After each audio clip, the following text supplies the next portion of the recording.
Starting to feel like this is the stream that was not meant to be. Welcome in, everybody. So I am attempting to do a little flight here with the Felis at a sheep hole over to Dublin, but I keep getting errors that the sounds may not be correct, and I'm a little bit nervous trying to fly this thing without knowing what the problem is, and I've not ever had this problem before. I did have to do a real quick. Hey, JPC. I did have to do a real quick, re-enter my, my whatever the little code that you get when you have to purchase the airplane every so often. I had to re-input that. No big deal. That happens every month or so. I don't know exactly what, but once I got that authentication code pasted in, usually it's pretty good to go. Hey, Tim Dog, what's up? Ibanez, hello. Joe Baines, good to see you. So I just don't know how this is going to go, but we're going to give it a try.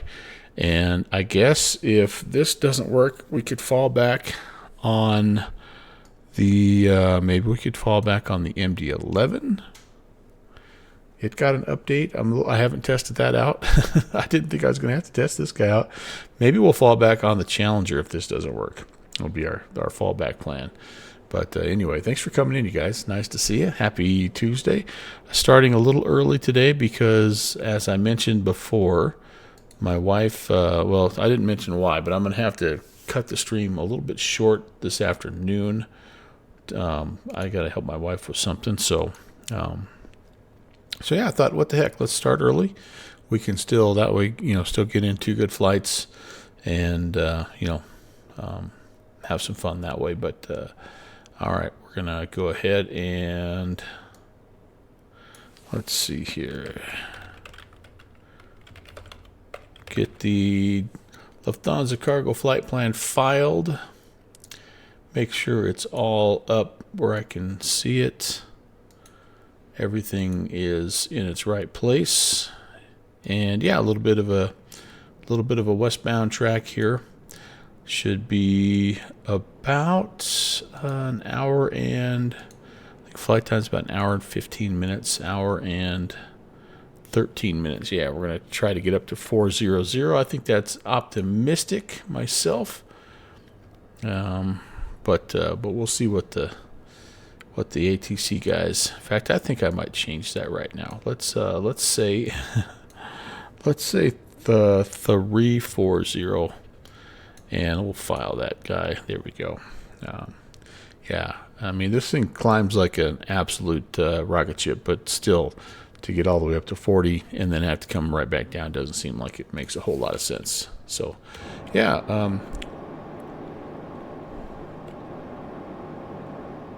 Boy, I mean, already I can tell we're extremely loud on the inside. And maybe that's the air start unit, do you suppose? I don't know. Well, let's see how she shakes. Well, already I see a problem. My EFP's not coming alive. Crap. All right.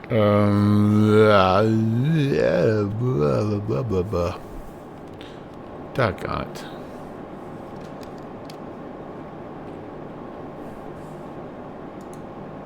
Yeah, see, this is not working. Nothing's responding here. Crap.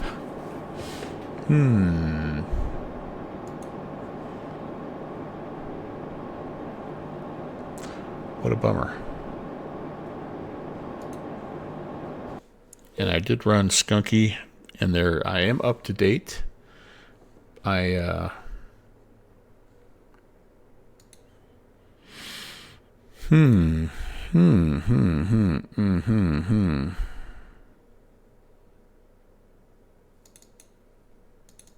a real bummer. So that's one of two things that has happened to me as I've been trying to fire things up. The other one is that my lovely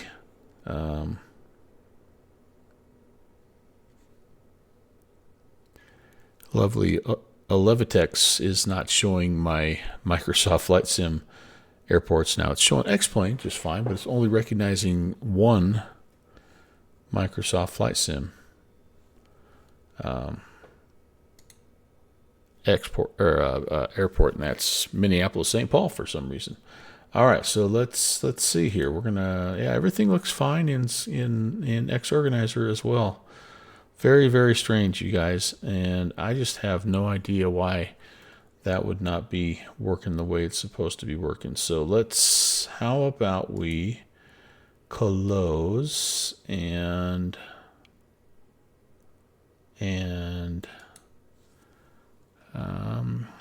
so this is kind of turning into a little bit of a troubleshooting stream. So I know that the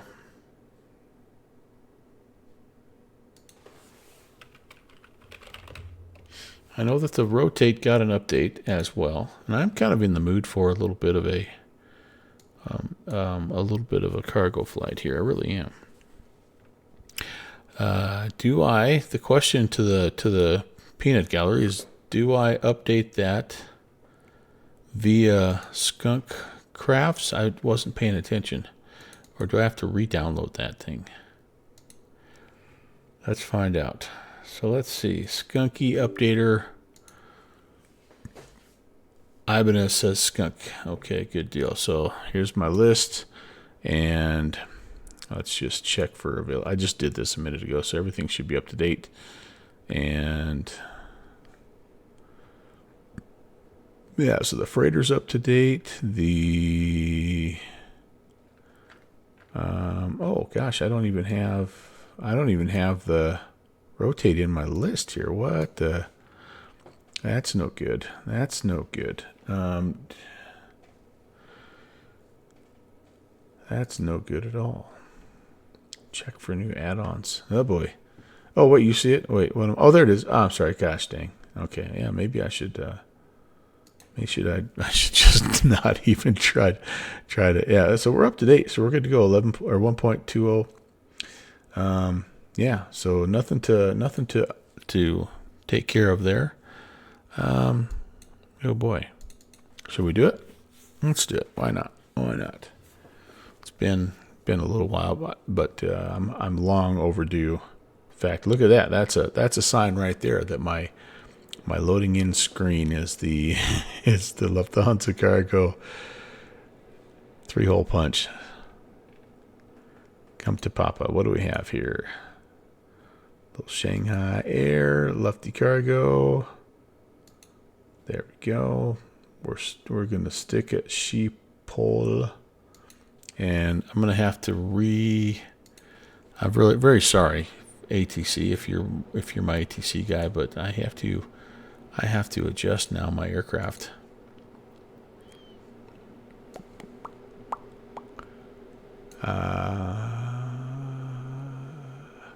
So you can switch between beta and regular release for and that is kind of cool. I had that set up for a couple of planes. I do remember. I don't remember which ones that I had, but it is nice. It is nice. All right, so let's try this again. We're still just lefty cargo, but we're going to be an MD80 and MD11F. I said MD80. MD11F.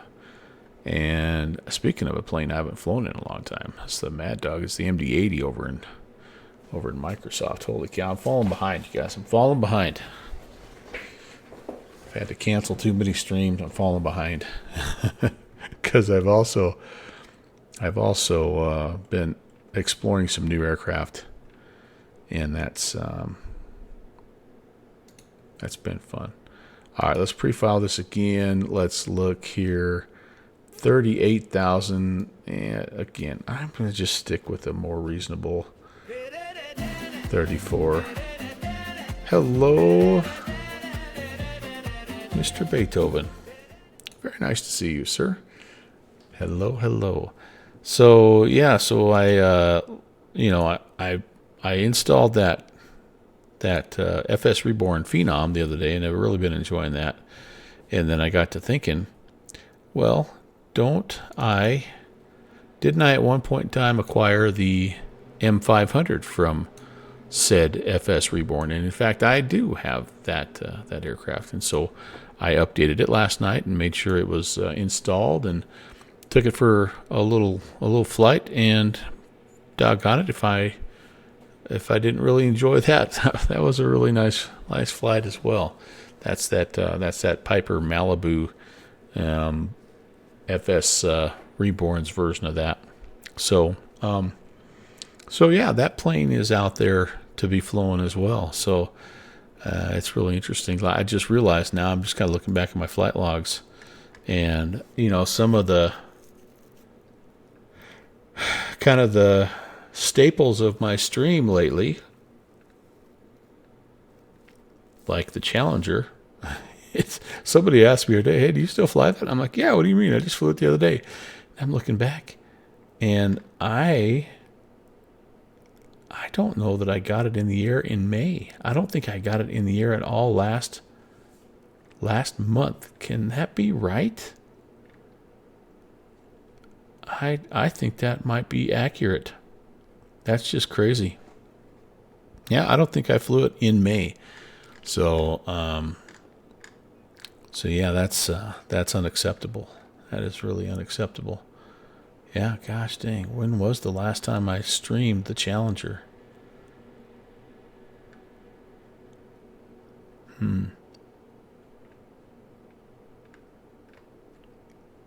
Holy cow. Tuesday, April 21st. Very warm, and the power has gone 5 hours ago. Oh my goodness, Chris, you need to get down to the beach, to the ocean right now and cool off, man. That's no good. It's right in the middle of the afternoon too, the hottest part of the day. All right, well, I tell you what, we might have to fly that Chally today, ASAP. My blood Chally level is dangerously low. So anyway, all right, well, here we are. We're going to try this again. We're going to apologize profusely to the ATC for filing our flight plan like 7 times. But hopefully he will tune in and understand why. All right, so let's see, rotate.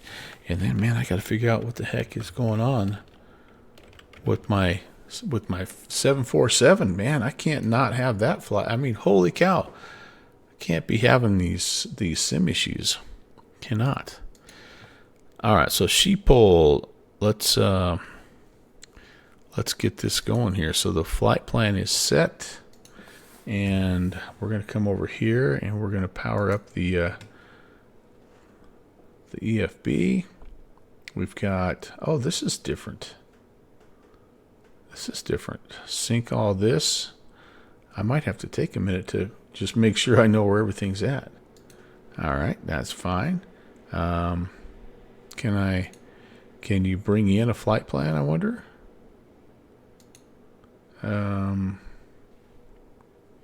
Doesn't look like you're able to bring in a flight plan still. So that's okay. That's all right. We'll roll with it here. So we've got, we're in pounds, of course, instead of kilograms, which is what I have my dispatch set to. It's funny, when I load up, I always try to use the whatever units are appropriate for the country and or the part of the world that I'm flying in. And some airplanes love that, and some don't. And this is one that I always am backwards, no matter what. I'm always backwards. If I load up in Newark and I have it in pounds, it'll tell me in the EFB, oh, you need kilograms. It's just insanity. So. But we'll work through it. We're going to fight through this. We may only get one flight in today, but doggone it, we're going to get a flight in, and we're going to do some cargo-y related things. So block fuel. Let's start there. 40,163, and there's no event going on over here, so I think I'll go ahead and just keep it pretty close to the vest there. Hey, Ron, what's going on, my friend? Welcome in, Iowa Scotsman. Fun watching you mess around with that Huey the other day. That looks like you're starting to get the feel for it. What a fun, that's going to be fun to watch you fly that. All right, 2,000 for the taxi. The trip, 19929. If I don't look quite as good as I normally look, by the way, and I know in 1080p, I generally look pretty good, but it's because I didn't get my beauty sleep today. I did not get my nap, my afternoon nap. Too busy, doing stuff, but I got a lot done today. I'm excited about how much I got done. 135,130 is the total payload, and I think our CG is fine. I think at one point in time you did want to adjust this a little bit here to but that gets too wonky. I think that's fine. I think we're fine. All right. So let's apply the weight and balance to the aircraft. Oh, we see a little bit of a head bob there, and then to the FMS. All right, very good. Ground ops. Let's get this going here. And I could have loaded it and fueled it. Ah, man. All right, well, next time. All right, and then do I have failures? Probably have all those turned on. I can add something here. Oh, I don't have Avatab, yeah. I don't. Okay, very good. So probably time to get this party started. Let's get the batteries going here, and I see we have external power. We'll go ahead and turn that on. Betty will start hollering, which is good. And we can get this guy nabbing. I think it works through a little cargo fire test here early. Yep. Get those guys ready to go there. We need some nav lights on as well, and they are confirmed on. Turn the logo lights on. Why not? We want everybody to know who we represent in. And then let's go get departure ATIS out of Sheeple. It's going to be information Romeo. Let's see. The main departure runway is 24 today. They're landing 18 right. Winds 240 at 12. And visibility a little bit, a few at 8, scattered at 1,500. 16 degrees over here. QNH is 1003. Okay, let's check in and make sure that that is fine with what we're trying to, or make sure that what we have filed is going to work. And I don't think it changed. Berg's 2. Yeah, Berg's 2. Berge then is filed. And she pulled delivery. Jeez. I forgot when you this may take a little while because I am kind of rusty.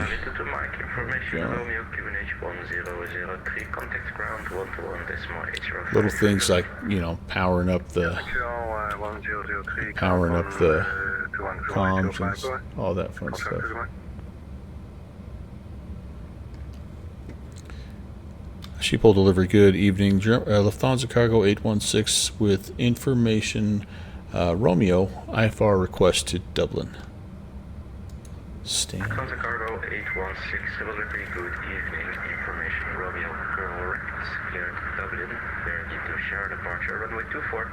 Initial climb flight level 60, squawk 7343.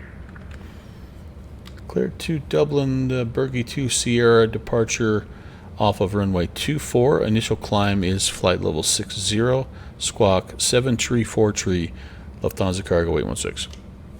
Lufthansa Cargo 816, repeat correct report fully ready. We will call you fully ready, German Cargo 816. Now that means ready for push and start over here. I learned the hard way. 7343, fully ready means you're ready to push, ready to start. You got your APU going. Life is good. Not ready for taxi. That I did one time. Might have been right over here, but Fidey was controlling. He's like, no, dude. No. That's not what that means. So, you know, it's all right. It's all good. You learn, right? You learn. Okay. Let's go QNH 1003, and we have to change that to, there we go, 1003. Oh gosh, what did I just do there?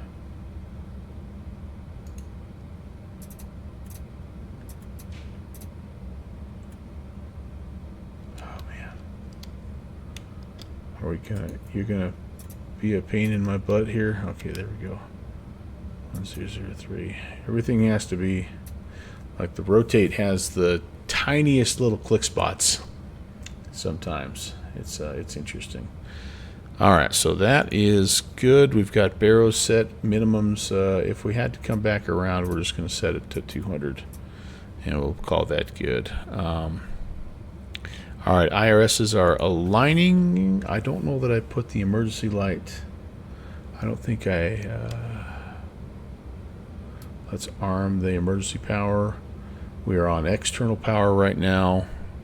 Very good. The radio is set, and we're currently talking to delivery. We're going to call ground on 121805 here in just a minute.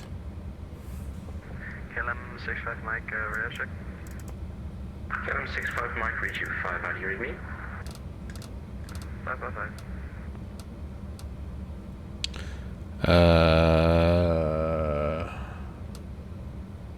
What the?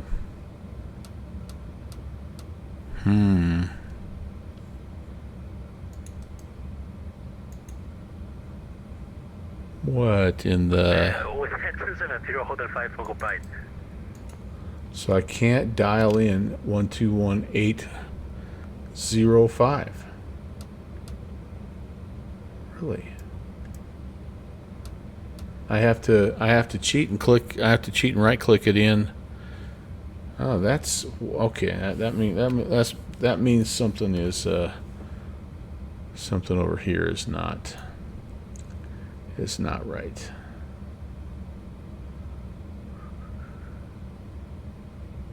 There we go. That's what I need. Because that's never been a problem before. Let's try that now. There we go. That's it. There we go. All right. So we've got clearance. So let's go ahead and enter our stuff in here. How are we doing on database stuff here? We're good. May to June. Yep, we're good.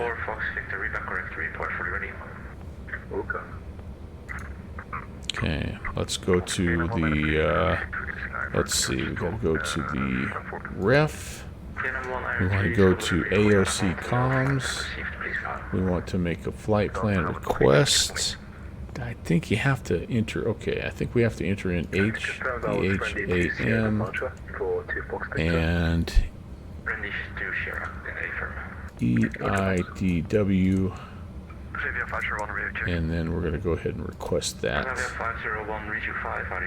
No. Wait. Review.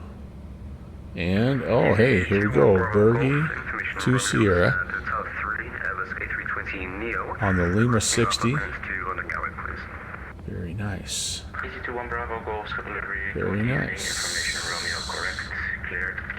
I wanna activate that.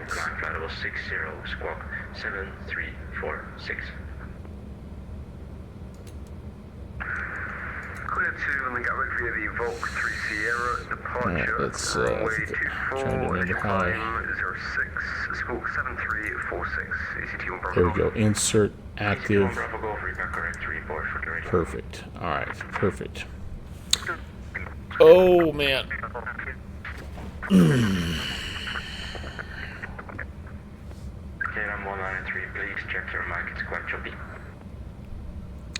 Okay, we can request our perf data as well here, so let's go ahead and do that.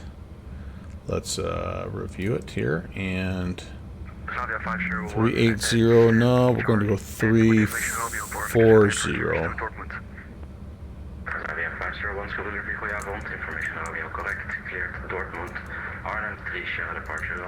Not allowed, huh?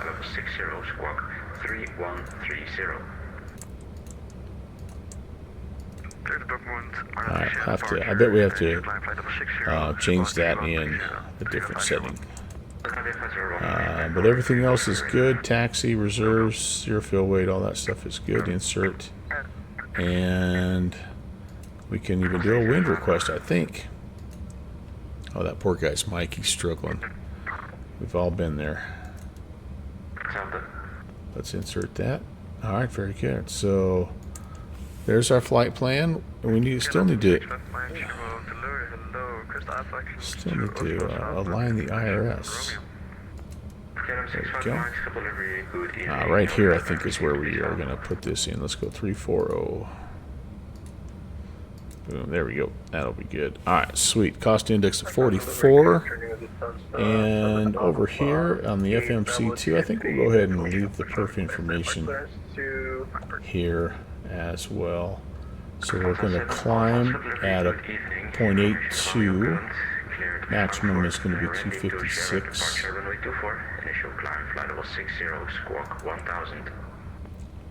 And that's fine. Okay, take off. Take off on approach. We'll get back to that here in just a second. All right. Confirm initial climb flight level 60 static pressure. Confirm. Level 60, Lufthansa 70. Let's come back over here and make sure we have our INIT all taken care of. So this is page 1, page 2. That should be our. Yep, all of our perf info. That's good. Okay, excellent. That's good there. And now here, do we have anything? Still don't really have anything for performance data. So yeah, we're still going to just use our SimBrief that we've always used. Okay, let's see here. MD11 off of runway 24. That looks good. Calculate that. So it is a, let's see, flaps 15 and a flex takeoff at temperature 59.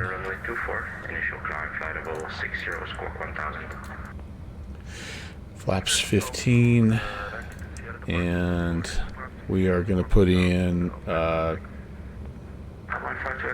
think I put in 0 for the slope. What do I always put in for that?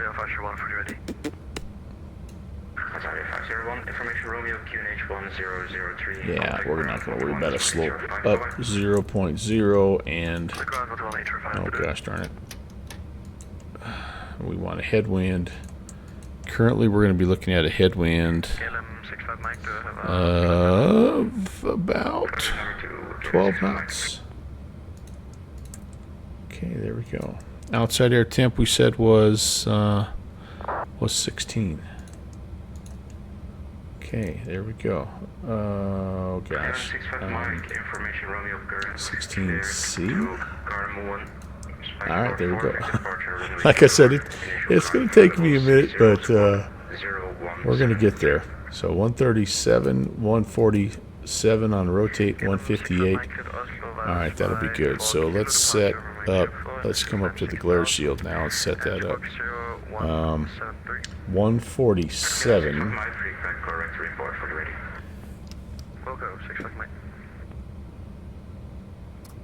We'll go ahead and set that. I think we go V2 plus 20. Yeah, so 167. Very good. And then outstanding. All right, we're getting there, guys. Thank you for your patience and welcome to the Melvin Leroy channel. Allow me to be your work distraction on this Tuesday midday, and yeah, we'll kill the day off. We'll be less than productive. Again, my goal, I don't want anything crazy, but like somewhere around 10% less production than normal. That's, if I can get that, if I can back you off about 10%, then I'm going to feel pretty good about things. So this is the Berge departure, and we're off at 24, so we're going to initially head out here to Alpha Mike 001, a little bit of a left-hand turn, then a right-hand turn above 2500, and then up to the north above 095. So I think initially let's just set runway heading. And since we're a little rusty, we'll probably get our butts on that autopilot pretty much right away, just while we try to catch our breath. You know how that goes, right? All right, heading at 236. All right, beautiful. And then we were cleared initially up to flight level 600. So looks like the transition level is going to be set by the, what is the transition level? Transition level is, we will tell you the transition level. I don't know what the transition level is, but it's flight level 0, 9, or 5, so it's at least up to 9,500 feet. Okay.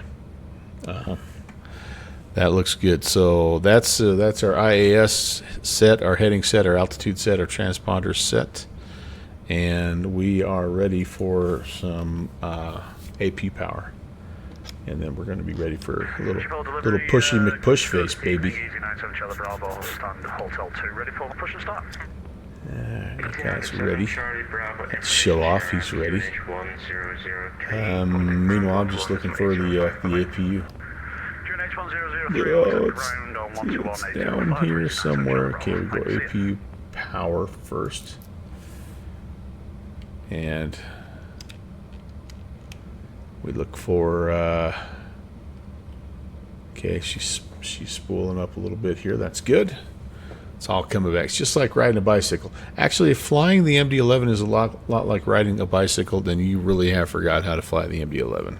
So, just saying. Just saying. Oh, and also, let's go pokes.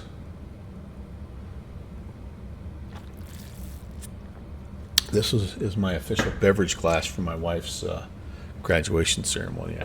I was able to get the commemorative cup. Okay, that's good. APU on. And, oh, I should have turned that power on first. No, that comes on.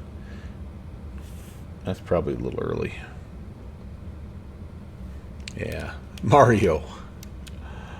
Hola. Lindo dia. Good to see you, man. Alright, temps are spooling down, and so I think that means good things here. So we've got I think we're good there. Aha, there's pack flow. We can ditch the external cargo, or the external power, and beautiful. So you're out of here. And then so we're going to do a little bit of a taxi, a little bit of a push brief, and a little bit of a taxi brief here at the same time. So here we are, kind of down here in this cargo area. Not a horrible spot to be. I think there's cargo here.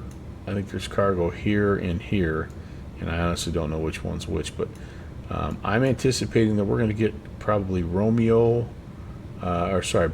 up here. Now, shoot, it's going to be what? Romeo to Bravo to Sierra 7, most likely. So we're going to push back with our nose to the right, our tail to the left.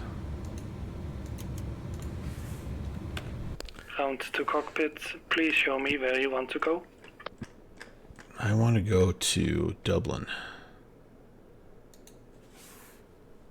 Ground to cockpit. All right, so we are fully ready when the tug gets set, and not a minute before that. We got our parking brake. We still have chocks on, so we'll leave those on for now. We are getting ready to start the engines here in just a bit. Okay, now all the doors and hatches are closed. Hey, Whip. I am ready to connect. How are you, man? Great to see you, sir. Information share request push and start.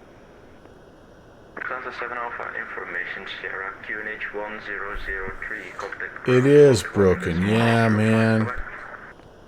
I don't know what's going on here, so I probably should change my stream title. Jury duty. Oh Lord, I am so sorry, Whip. God bless you for doing that. EG21 Bravo Golf information Sierra QNH 1003 contact ground 121.805. Bye bye.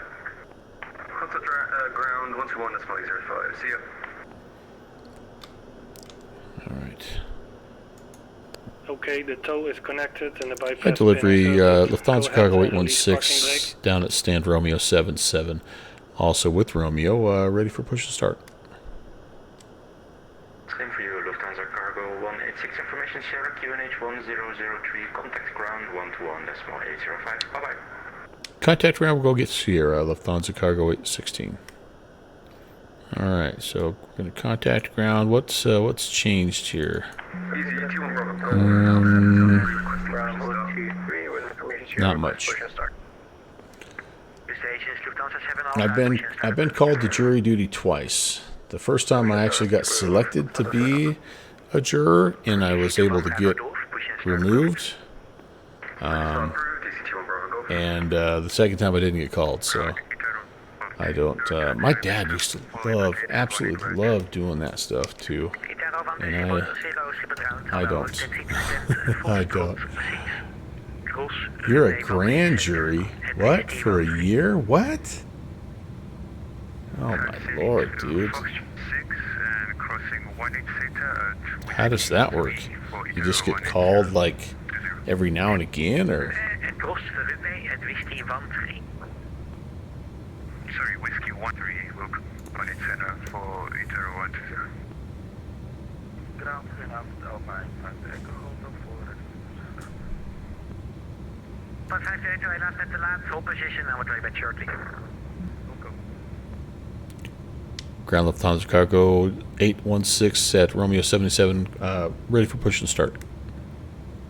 Lufthansa Cargo 816, allow push and start approved. Push and start approved, Lufthansa Cargo 816. Lufthansa. Good evening, KLM 27 Foxtrot on Delta 13 cases today, every fourth Tuesday. I hope then you're done forever. Well, unless you like that stuff. Soren, hello. Welcome in. And Raiden with 12. Awesome. Nice to see you. Jeffrey B is coming in. Great to see you as well, sir. Okay, I'm starting with the pushback. All right. Start the engine. Let's do starter A, and probably should get some passenger signs on here at some point, right? Boink, boink. And all right, so here we go. Do I remember how to do this? Pull this guy. Oops. Oh man. Well, my aching click spots here. Pull. We're gonna wait for 15%.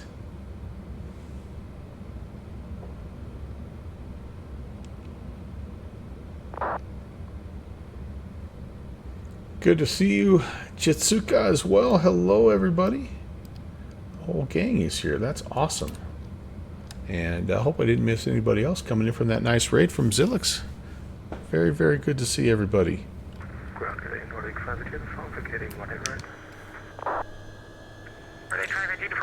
Soren, you're gonna love this. We're doing a long hop in the Lufthansa Cargo. It's gonna be an hour and 13 minutes.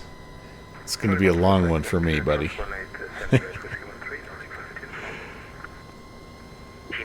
Look at that little 3-hole punch. How can he not love her? Alright, how are we doing? Stable start there, it looks like. Very good. It's 312 if I remember here. There we go. Let's get that going. Yeah, baby. Jeffrey. Alright, yeah. Oh, just a little sim crash at the end. Oh, no. That's no good.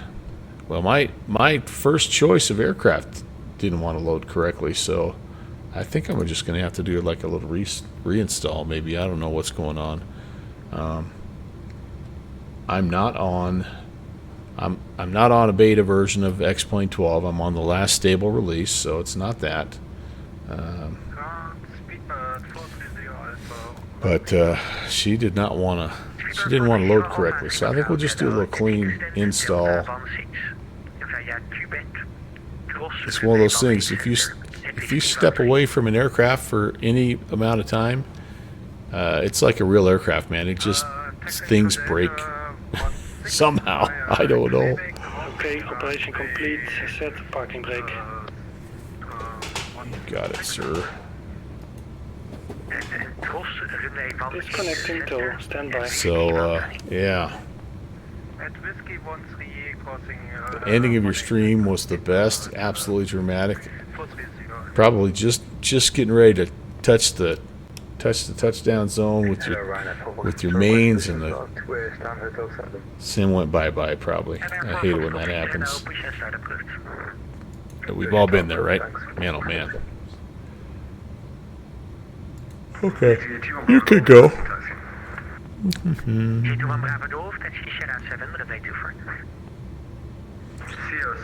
Emergency lights are disarmed. What? What? Oh, that's down here, isn't it? Armed. Okay, the tow is now disconnected and the bypass pin has been removed. Outstanding. No, you fixed the stream, but you had an ending video. Okay. I see. So let's, Ground KLM 27 Fox over. we're going to go 15, which is pretty much where we're at KLM 27 Fox Gold, taxi Sierra 7, runway on the 24. dial flap. 2724 KLM. What was my stab trim? 5.3 is what it needs to be. Let's uncage the elephant down here. What do you say? Oh yeah, I gotta adjust my trim here. I'm already way forward. 5.3.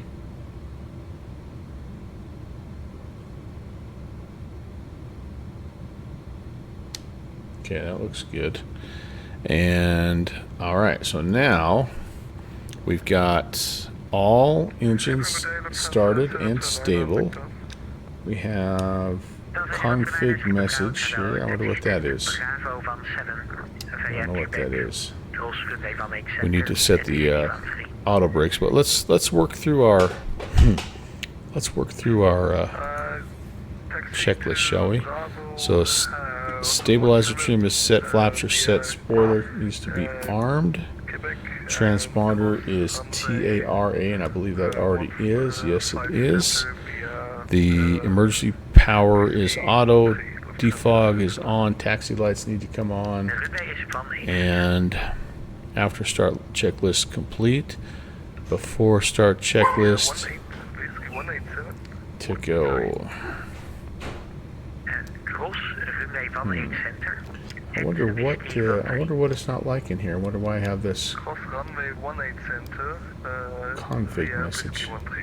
Very, very strange. Oh gosh, I gotta figure out what. Okay, 1, 2, 3. I gotta take a throttle quadrant out here, guys. Apologize. There we go. That's fine. I don't need you anymore. Thank you for your service.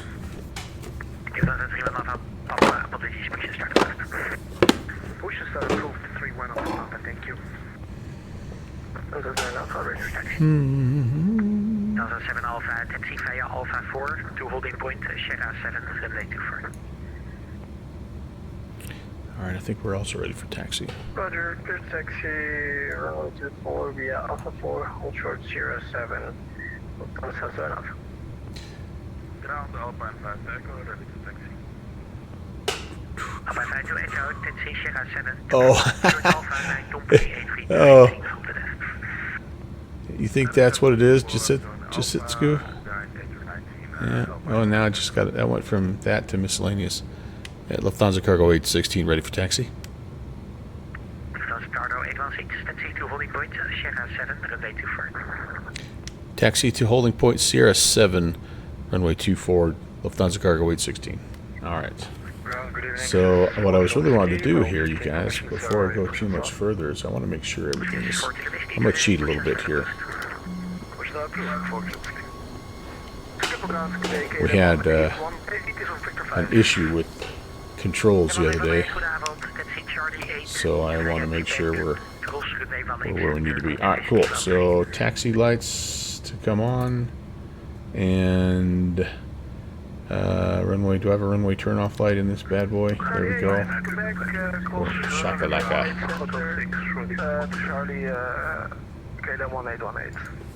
Here we go.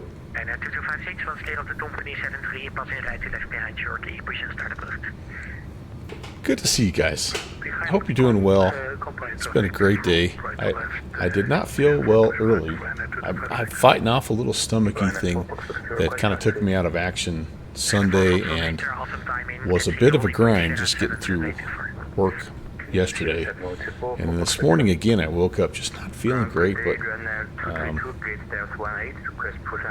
feeling better now. And yeah, still a little bit tired, but you're used to me yawning already, so. But no, doing good, feeling better, and excited about this flight. Even though we're not able to do the feelers, this will be a good replacement.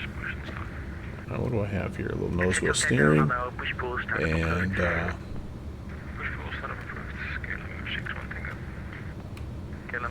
oh, I do have the APU on. Yeah, you know what? I better check that.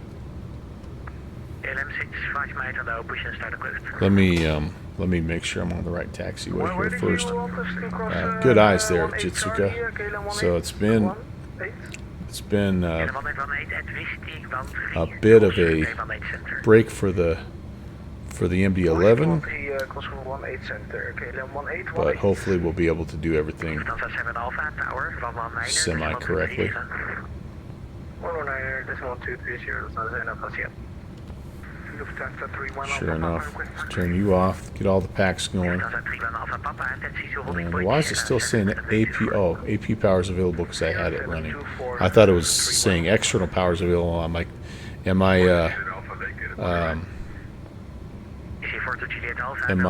dragging the APU with me and I don't know that? That did the that did the trick, didn't it? It's a great day over here in Amsterdam.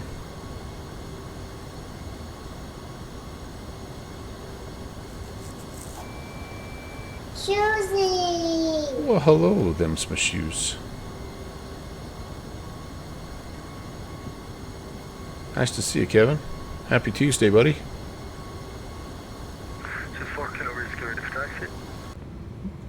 There is a little different, a little bit of a difference, yes. Yep. Very, very. I love how holding short out. Oops. Holding short Alpha 8, German Cargo 816. All right, so this is 6, 7, 8. Yeah, can I do the? Okay, I can do the microphone with my other thing. Anyway, sorry. Yeah. Driving, working, lurking. Love it. Love it. Shoesy, keep your eyes on the road, buddy. Okay, we're gonna hold short. This is Alpha 8. I guess Alpha 8's one more up, isn't it? We'll just inch forward here.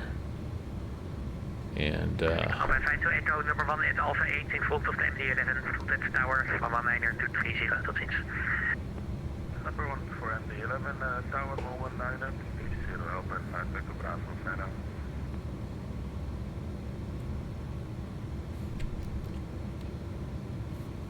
okay, so yeah, that's Alpha 8 up there.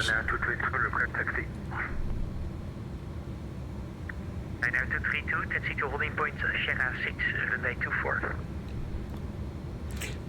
Decent amount of traffic coming out of this this place right now on a Tuesday. Tardo 816, join Sierra 7 behind the EasyJet A320 from the left.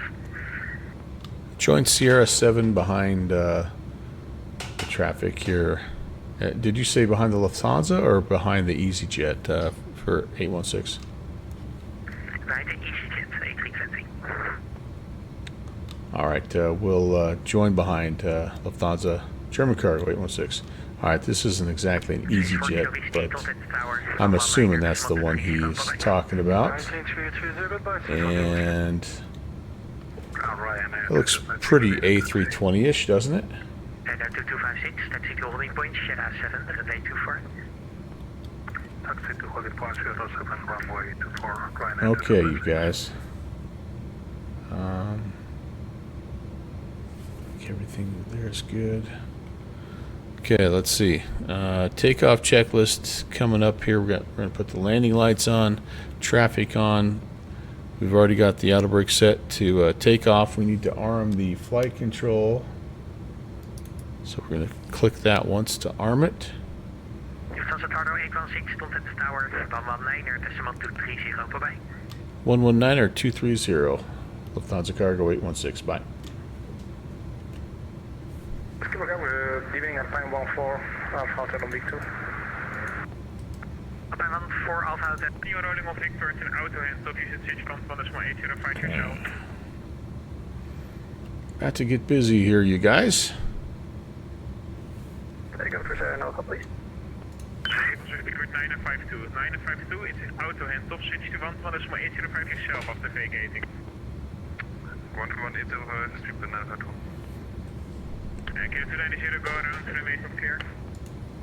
All right, so let's see.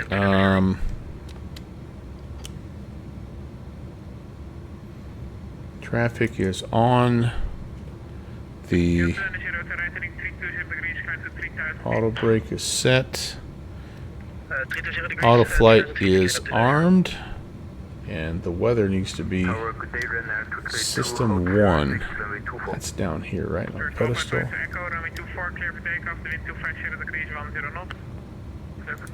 Okay. Alright. So we're going to go to 60%-ish until the auto throttle's engaged. We're going to rotate at 140. Line up away 24, Lufthansa Cargo 816. We're going to pitch, rotate and pitch to 15. We're going to go to nav and profile pretty much right away.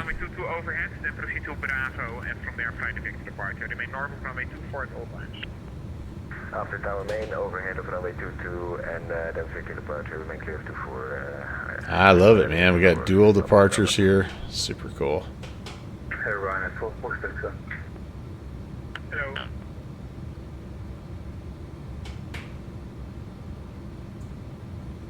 Alright, how are we doing? Pretty well lined up. And again, it's a slight left turn. And then right hand turns. As we climb out, we need to be above 2,500 pretty much right away. Shouldn't be a problem for us.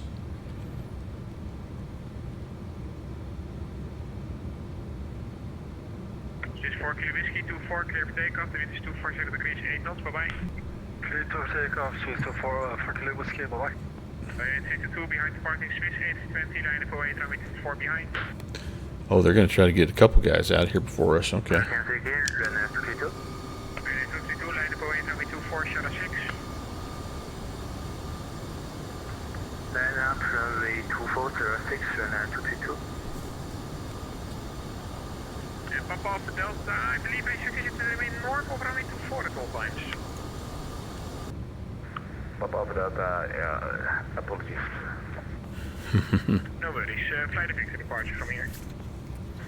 Victor departure, thanks, Papa Alpha Delta.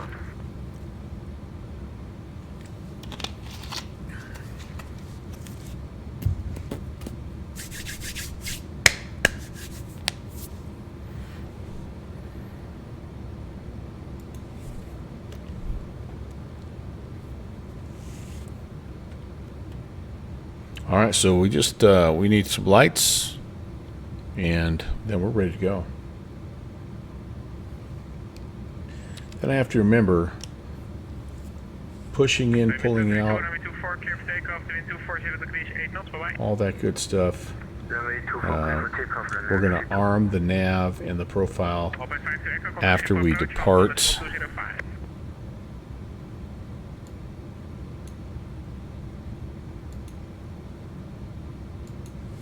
Okay, so this guy will get going, and I think it's our turn. And I've missed flying over here in Europe. I've kind of been doing some other things the last little bit. Tower flying 2256, hold short 07. Ryanair 2256, hello.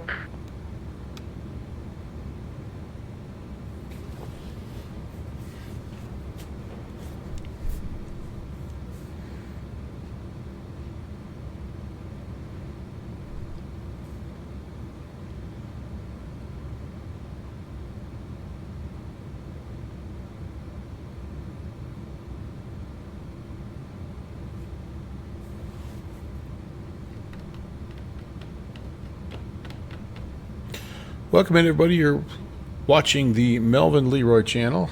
I am your host, Melvin, aka Brant. Nice to see you. The original cargo aircraft was going to be the Felis 747-200, but it was being glitchy. So we went to plan B. This is the Rotate MD11 in X-Plane 12. Just got a recent update. Cargo 816, runway 24, clear for takeoff in 240 degrees, 8 knots, bye-bye. Clear takeoff 24, Lufthansa Cargo 816. Bye-bye. Ryanair 4, Here we go, folks. Victor, line up away, runway 24 behind departing MD11. Expect 2 minutes later to wake turbulence. Underway to 24, behind MD11 line at Public Sector. All right. Papa Delta, leaving CTR. Takeoff power is set. Airspeed is alive. 80 knots. Get a little rudder authority here, hopefully. Yep, we do. Beautiful. All right. We're drifting a little bit to the right. There's V1. And rotate. Nice and smooth up to 15 degrees. There's positive rate. Gear up. Traffic. We're going to have a little of that. Nav armed. Profile armed. Traffic. Just confirm there are 2 riders in front. And, Yeah, 2 sure behind, departing Ryanair 77 in front, land go 8 from 24 behind. Behind the departing 737. go into auto flight. Ryanair in front, lining up. Pull up the flaps here. 24 behind. Caleb C front. Ryanair to the 560 behind, departing company 737, land go 8 from 24 behind. Traffic. And pitching over a little bit here. Traffic. Boy, I don't know what we got out in front of us here, but I think we're supposed to contact departure. Yep, we're low speed. We're not doing very good here, you guys. Speed 160 knots until 4 miles final. Come on, climb, baby. Climb, baby. Switch 4 kilo whiskey, climb to flight level 130. 130, Following the nav track pretty well. I just Echo, climb to flight level 130. have not done a good job managing my speed, but she's slowly climbing up here. Caleb 46 Tango, turn right heading 130. Turn right heading 130, KLM 46 Tango. Ryanair 232, climb to flight level 130. She's busy. Level 130, Ryanair 232. Alpine 52 Echo, contact Amsterdam, call sign only 134.375. Oh, we forgot to turn the lights on. Ah, rascals. KLM 1266, speed 160 knots until 4 miles final. 0 till 4 miles final. Okay, that's going to be us for Switch 4 kilo whiskey, initial climb. We're just going to kind of have to wait. 134.375. JPC, I did the same thing I do in the Airbus. Right. I- KLM 290, I pulled flaps a little too quick. Caleb 46 Tango, turn right heading 160. Go ahead and let's do 250. Turn right heading 160, cleared I-1 runway 18 right, KLM 46 Tango. Good evening, approach Delta, Sierra 24 with you. See if I know how to do this. Lufthansa Cargo 816 on this. Hello, 816. Hello 816, thanks for your patience. Climb now to flight level 130. 130, Lufthansa Cargo 816. Papa Hotel Charlie Lima Victor. Papa Hotel Charlie Lima Victor. Expect ILS Zulu runway 24 information November. ILS Zulu runway 24 and we'll get November. What's up, Tex? KLM 46 Tango, speed 160 knots until 4 Okay. miles final. I always forget the sequencing of these keys. You gotta dial them up, then engage them, and some you have to engage first, then dial them up. It's always interesting. Good to see you, TFB. Welcome in, buddy. So he said 13,000, so that must mean we can come off of this. I'm gonna say at 10,000 because there is on the departure. There's a flight level 0905. Oh, look at us pitching up, so super. Kind of fighting ourselves a little bit here, aren't we?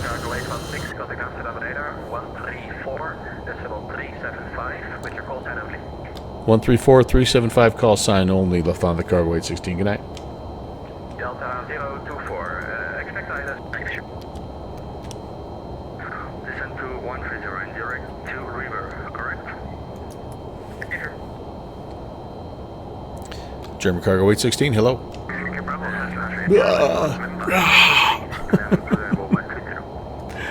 Three stations, copied all of you. First, United 39 Tango, direct to Schugal, descent flight level 70. Schugal 70, Lufthansa Cargo 816, climb flight level 240, fly direct to Ensign. 240 direct to Ensign, German Cargo 8, Lufthansa Cargo 816. 240. Struggling with saying Lufthansa Cargo tonight for some reason. Okay, is that set? And engine. Direct intersection engine. Alright. How do I engage it? I forgot how to do that. Maximum is 240, indicated. Direct to engine, and then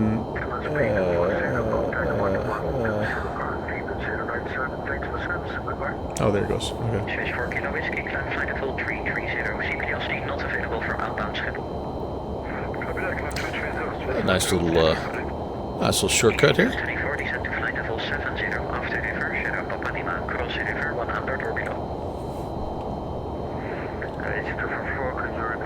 You guys hear everything okay? Of course, easy to 24. This is not something I say about the rotate very often, but the aircraft sounds seem a little loud in my ears.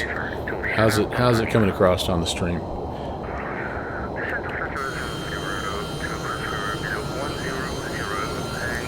Thanks, Jeffrey B.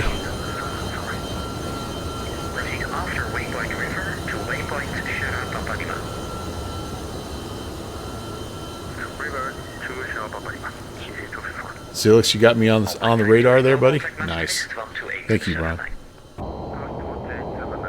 Got a nice sunset we're flying into, don't we? Alright, we're currently now on FMS speed, and we're nav tracking on the profile. We're heading up to 240. We are going to go ahead and go standard. Push to... Rider 4 Focus Hot Victor, climb to flight level 250, fly direct to Napro.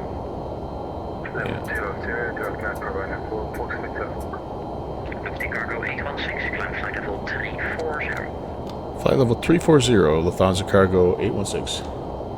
United Streamliner to you, Lefty. after Schiphol, Sierra Papa Lima. 340. That's set. Easy 26 and And... oh, jeez, I'm adjusting the freaking minimums here, not the actual altimeter. Hey, hello. Ella. Should be loud outside, but balances, yeah. I know that's always been, with this aircraft, it's always been the knock, is the sounds have been not bad, but just quiet.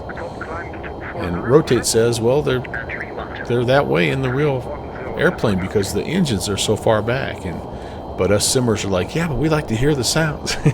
So, I don't know how it compares with like the TFDI one or what, but I've always thought that they're a little quiet myself.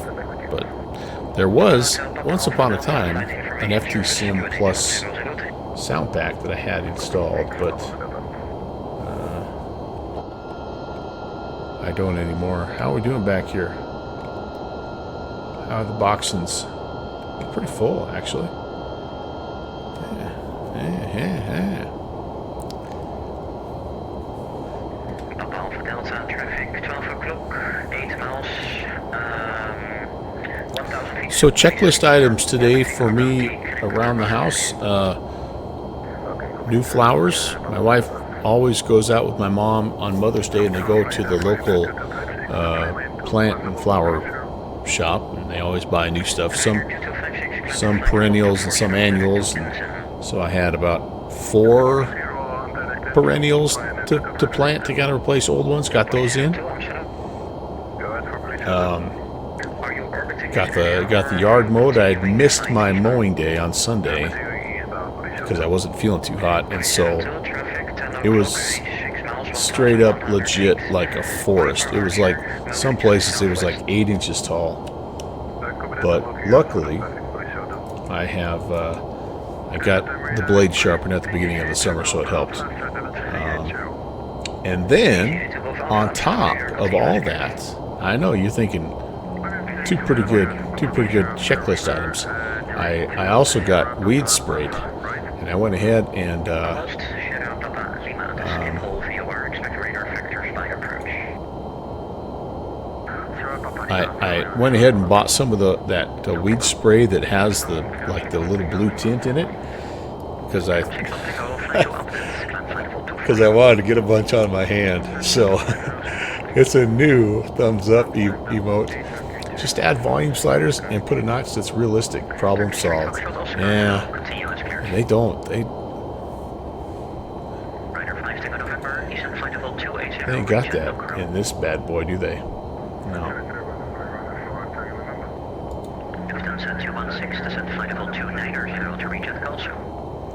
It's interesting what some developers will. Alright, over to advisory. Lufthansa 816. Yeah. Perfect timing, JPC.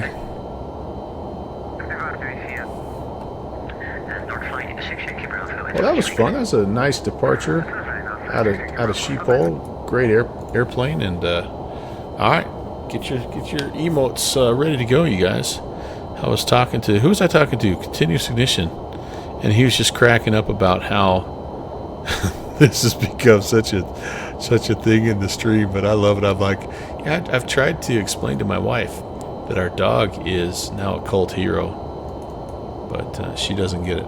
I did send her the actual Cody song, so Cody the Brave song. But get ready to go. Let's freaking do this now. So let's get outside. Oh boy, it's a return of Misty Moores out here. That's all right. Oh, look at that breakthrough. Sweet. All right, you guys. Let's do this here.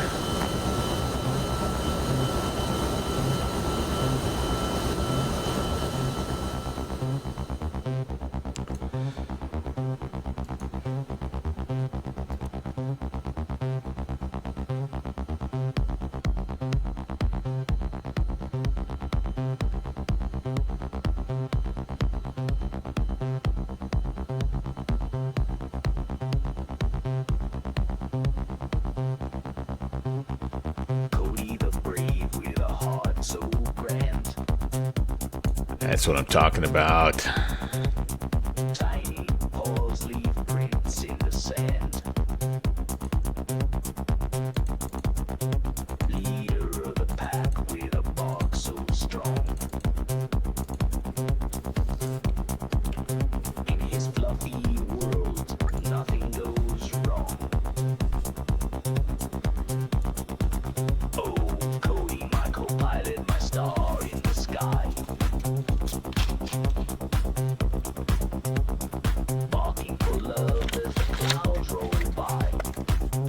Ooh, nice job of getting them all lined up, JPC. Protector and greeter, my fluffy knight. Guiding my streams with his bark so bright. I'm right at you, baby. Meow. Shusey, you better not be emoting. You're driving, mister. So sharp, catching every view. A tiny tail wagging to the beat of life. With Cody around, there's no room for strife. Oh, Cody, my co-pilot, my star in the sky. Barking for love as the clouds roll by.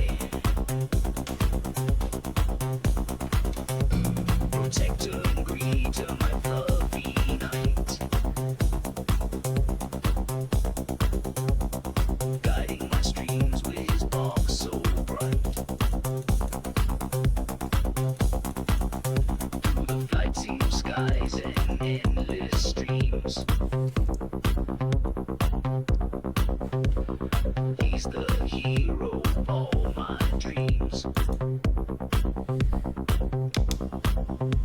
A little dog with a mighty roar.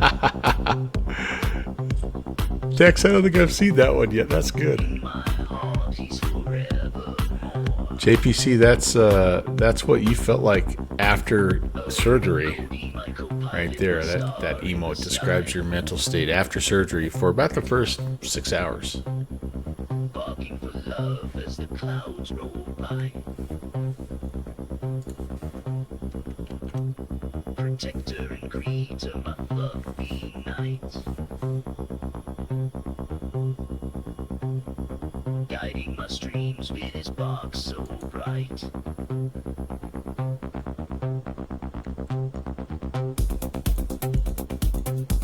All right, you got to bring it home strong, y'all. Let's go. Let's go. Let's go. Let's do it.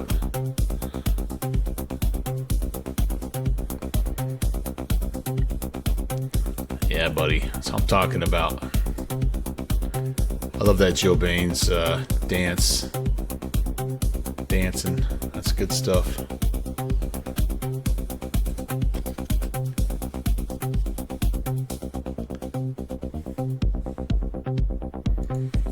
Of course, there's the star of the show. He's hype. You can tell. Cody, are you hype? Are you hyped, Cody? Cody Bear? Hey, bud. What's up, dude? Oh my gosh. Yeah, he's one in a million. That's for sure. All right, let's get this back set up here. Oh, hey, hello. How you doing? Oh, we just about lost my airplane here too, haven't we? That was fun. Always fun. Thanks for the request. And really good time. Really good time. All right, let's get those sounds back up and let's take a little bit of a look at what the heck is going on here. Yeah, we're doing pretty well. Just a nice clean departure here from the west coast of the Netherlands, right? Amsterdam, is that up here? I think in the right country. Yeah, we're going to be going right over the top of probably Manchester-ish area. Yeah, Manchester's right there. And then I have no idea if Dublin has a cargo hub or not. I don't even care. I just thought it's been a while since we've flown there, and I figured it's a semi-big airport, so it probably has something. What is my landing runway? Currently, I am expecting 28 left. We have some marginal VFR conditions in Dublin right now. Wind's 270 at 11. Yeah, so 28 left is my planned runway for now. And we're at cruise. Got some dudes maybe chasing us. Nah, maybe going the other way. It's hard to tell. But yeah. It does.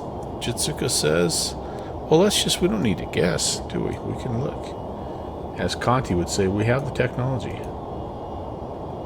So where would we be? I probably need to do that anyway.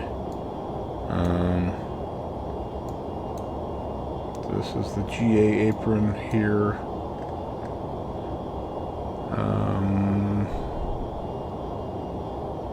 West apron. Oh, so it is over here. West apron, just above 28 left. All right. Well, so that's what we're inbound. So that should work out perfect. So we'll just come over here to West apron, and that'll be just fine. Outstanding, my friends. Outstanding.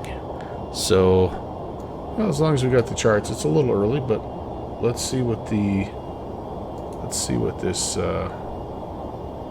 Artie, what's up, man?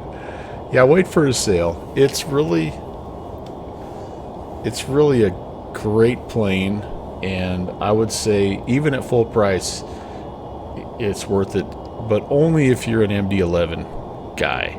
If you're just a casual MD11 person, wait for the sale. And it goes on sale quite regularly.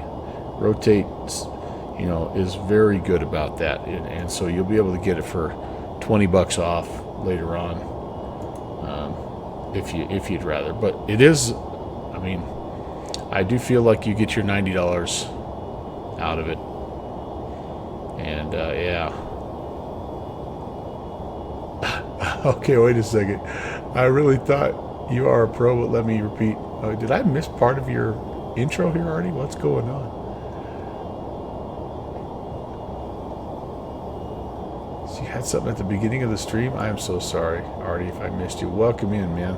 I just about flew out of... Oh, there it is. There. Hold on. I see it right there. I'm curious to buy some MD11, get back to flying, but I have no idea which one. I'm so sorry. Do I like this? I think that's what your basic question was. I have no idea which one, or do I like it? And you haven't seen for 2 years. So yeah.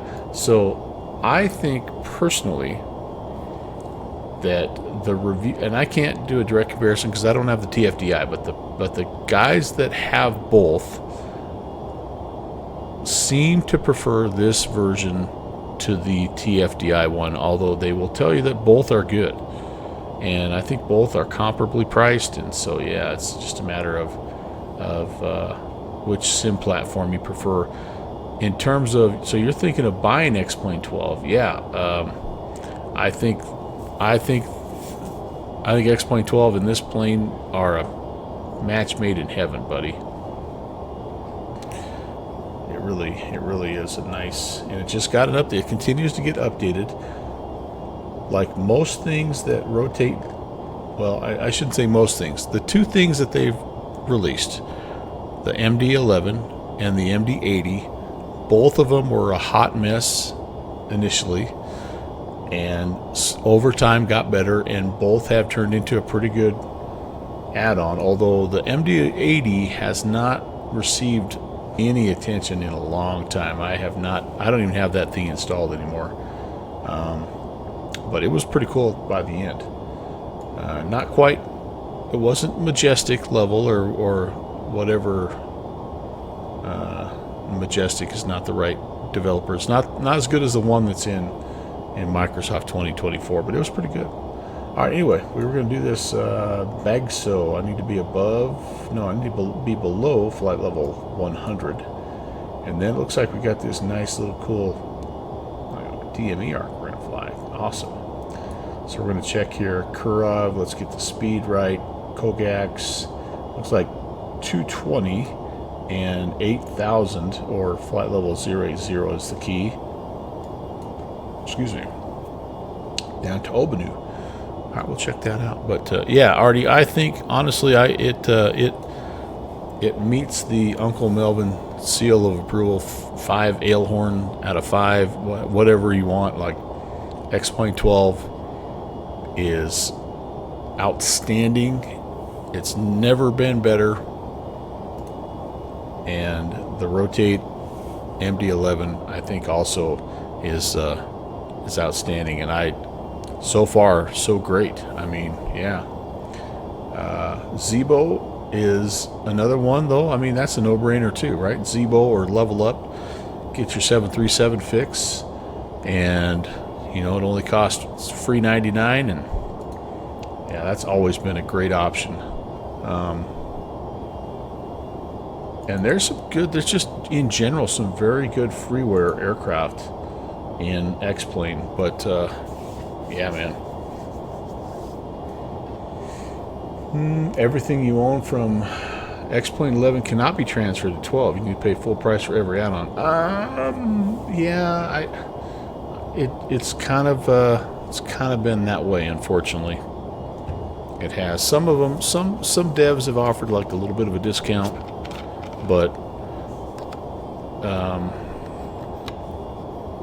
unfortunately, it's been more of a rebuild for devs than I think initially they thought it might be. And that was, if you remember, part of the delay of X-Plane 12 coming out was Austin came out and said one of his goals, or his goal anytime he releases a new version of X-Plane, is so that everything is backwards compatible, at least one version. I just dropped my lid. My Diet Pepsi here. And needless to say, that didn't happen in X-Plane 12.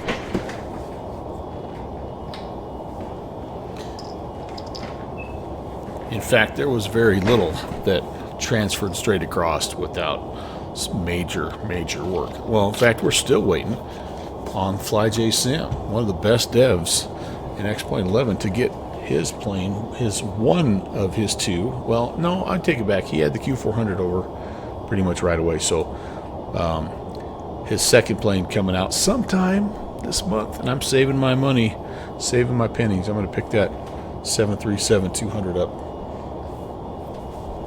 the minute I possibly can. But so yeah, Ron, I think it just you just have to reach it. You know, just see, like, if you've purchased everything on the org store, like, those discounts are applied automatically. If you've done something outside of the org store, I don't remember how it all works, but most of those devs give you at least a little bit of a price break.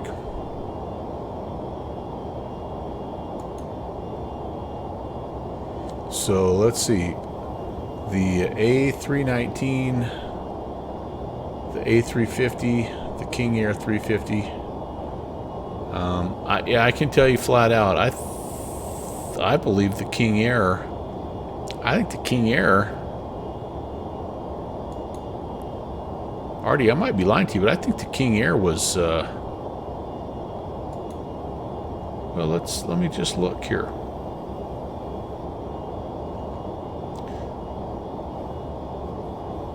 I almost think the King Air was a free update. Airfoil Labs. Probably not. Probably not. Now that I think about that, probably not. The King Air had... yeah, okay, so I did purchase this again, but I got a discount on it. It cost me $30 to buy, so I can flat out tell you that. Let me just double check that that is in fact a discount. Yeah, because it's $50, so $20 off for the King Air. I can tell you that right away. And then the Tolus here. I don't have the 319, but I've got the 320, so I'm thinking it's probably the same, right? Would you guess? So the Tolus,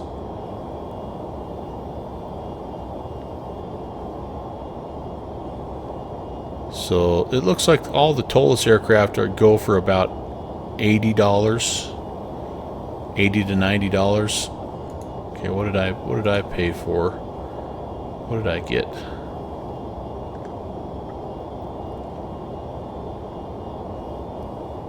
I'm trying to remember which one I bought.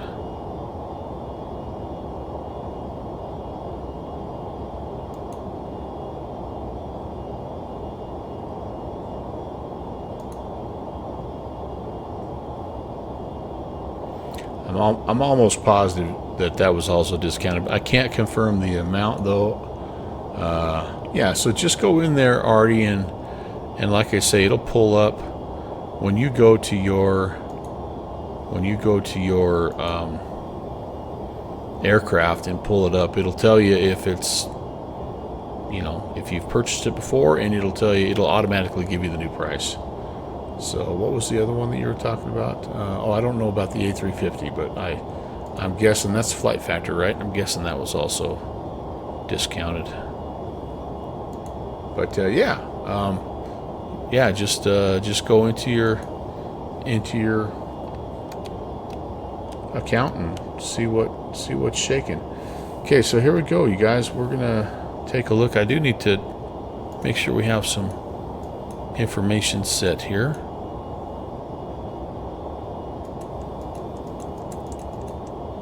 Okay, so we're coming down here. We need to be below 100 at Bogso. There we go, and we're above it. So I really should adjust that. Let's see if I know how to. /100B. I don't know if I know how to.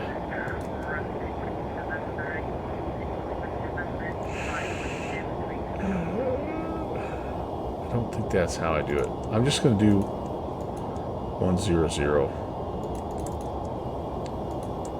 I don't remember how to make sure it's below. And that'll be, you know, that's fine. That'll adjust everything here, so that's good there. And speed is not an issue until we get to Karev, and then we have to be at 220, so that's fine. And then it's 220 and 8,000 all the way around the horn. Yep, and then Obinu above, so it is plus for above and minus for below. Minus. Yeah, we'll just leave it. We'll just leave it. So yeah, Artie, I don't have any. Well, wait, I take it back. I have the flight factor 7.5. I don't know. I would be surprised if it's not at least somewhat discounted, and if not, hold off, because the A350 is getting a major frickin' update. There's a new version coming out that looks pretty exciting.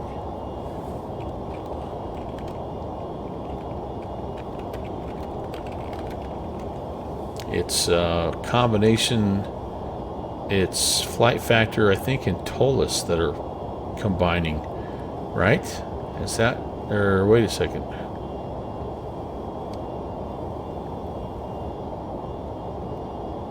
Yeah, flight factor and Tolus are getting together for the new A350. So yeah. All right, what do we got here? Oh, it's USA. Remember, you didn't like UFC because you thought it sounded like the cage match fighting channel. Yeah, there you go. So yeah, guys, if you haven't already heard, this is a pretty big weekend coming up for the Virtual USA Flying Club. We've got our 4th annual air show. And it is going to be 1 o'clock in the afternoon on Saturday. So it's 1 o'clock Eastern time. And I want you to tune in. I want you to watch. I want you to right now. I want you to bookmark Jeffrey B's this Twitch channel, because he is the master of ceremonies, and that is going to be the channel to tune into. There's going to probably be a lot of guys streaming at least parts of the show, and you can certainly tune into those guys as well. But Jeffrey B is going to be the one that you want to see, because he'll have all the bells and whistles. So all of the music that everyone's organized, all of the shenanigans, and of course just his general skill of calling an air show.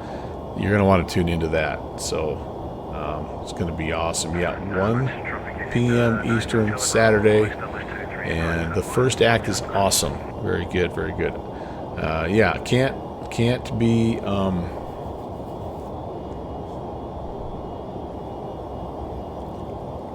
can't emphasize it enough that it is a really, really good. It's not your hokey kind of sort of like they're doing air show stuff, but it's sort of a sim and you can't really see it all that great. No. Jeffrey's got X camera dialed in. You're going to see the sweat on the pilot's brow as they're trying to do, a double barrel roll.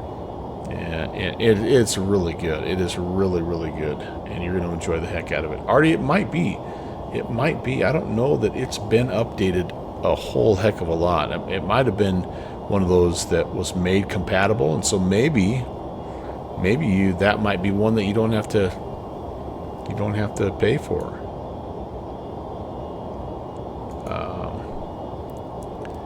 But yeah, we have improved that air show a little bit every single year, and it's gotten very, very good. It's gotten very, very good. I think there's something 17, 18 acts or something like that. We split it in half. There's going to be some there's just a bunch of entertainment other than the air show. So it's it'll be cool. Stop by. we've never, I don't believe this is our goal this year. We've never had 100 concurrent viewers. We got close last year, I think. And yeah, that's right. We got live music from Mustafa at intermission. And last year we had JPC had one of his buddies do some wasn't live music, but it was pre-recorded for the show. It was really cool. And so yeah, man. Yeah, Artie, what are you out, right?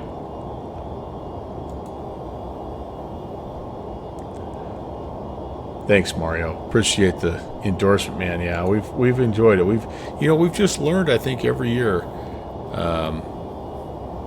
about how to work around simisms. Like, I remember our very first problem we had was it was actually an X-Pilot issue, and when we were trying to do anything inverted in an aircraft, X-Pilot didn't really know how to handle that, so it flipped the plane back right side up, and so all the barrel rolls, they didn't look right.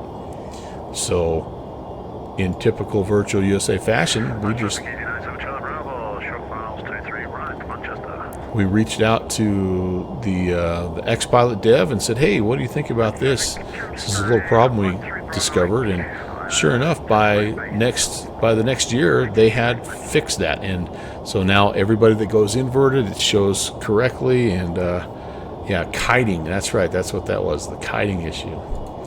And then the second year, we decided that we really enjoyed the air show, but we had a lot of, it felt like just dead air, and it was just all Jeffrey trying to entertain us with stories, and he did a great job, and all of his funny announcements and things like that. But we decided, we need some music. And so for the third show, we had a bunch of, we found some non-copyright infringement tunes, and so everybody had 2 or 3 songs that they played while they flew their routine. And we had we added a flyby last year with the national anthem, which was really cool.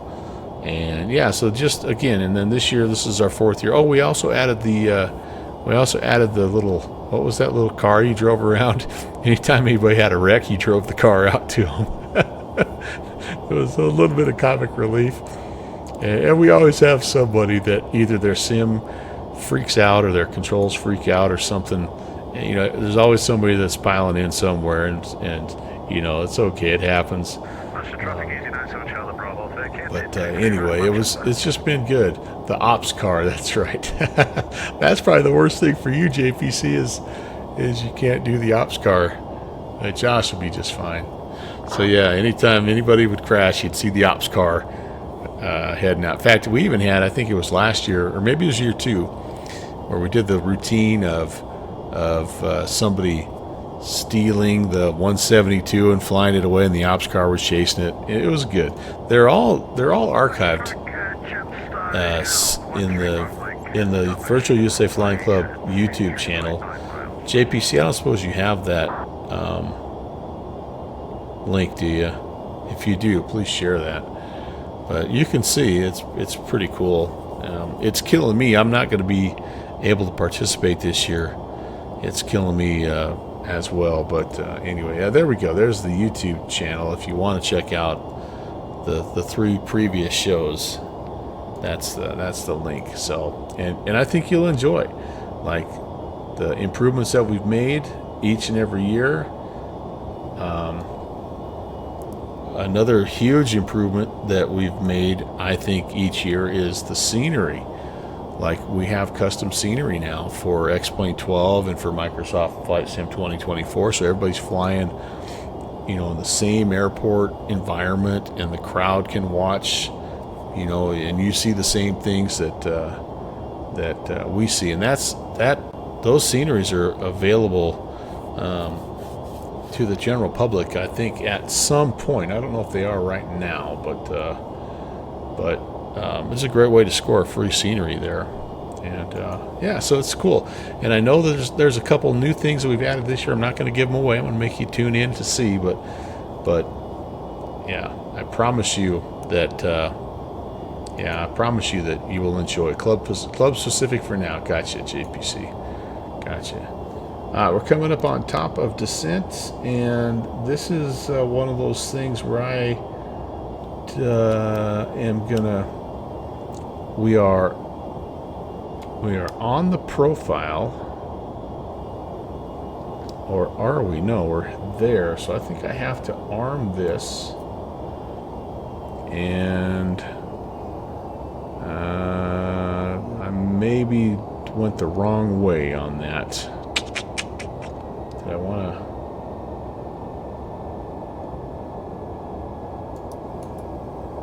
Okay, profile. Let's do a little profile descent here, because I think the idle.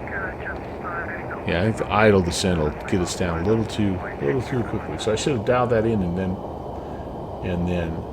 armed the profile. Arch, welcome in, man. Good to see you, Arch and Raiders. We are just here trying to be a work distraction on a Tuesday. Heading into Dublin. Yeah, we were using your emotes there, Arch, in the dance party we had just a little bit ago. Just so you know.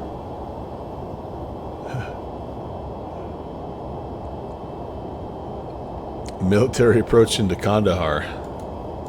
Sounds extreme.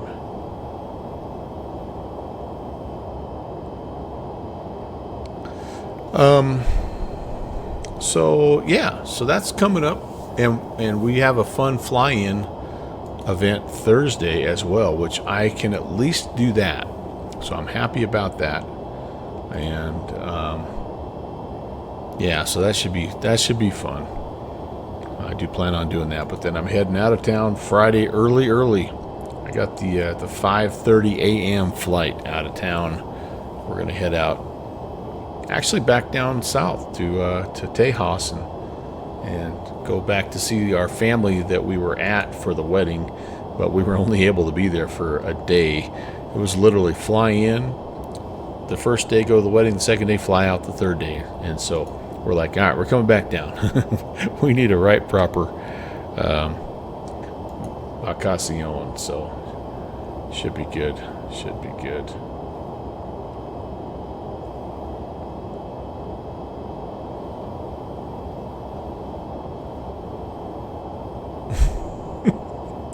Arch, you've got some good emotes, brother. Oh, you're flying down there as well. Hey, heck yeah. Yep, I'll be down in the Houston area, so I need to coordinate a little bit, because we're going to be down there for like a week, and man, it'd be great if, I think about Texas One Flyboy, and I don't know how close he is to where they're at, Conroe, Texas, but if you guys, I tell you what, if you guys are, hey man, maybe we could meet in the middle somewhere. That'd be kind of fun.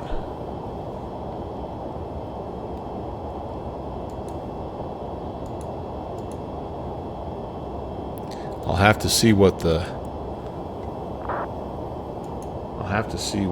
agenda. We don't really have one yet, but as it, how these things go, they shake out, and if I have a little bit of wiggle room, I have to see about coordinating something.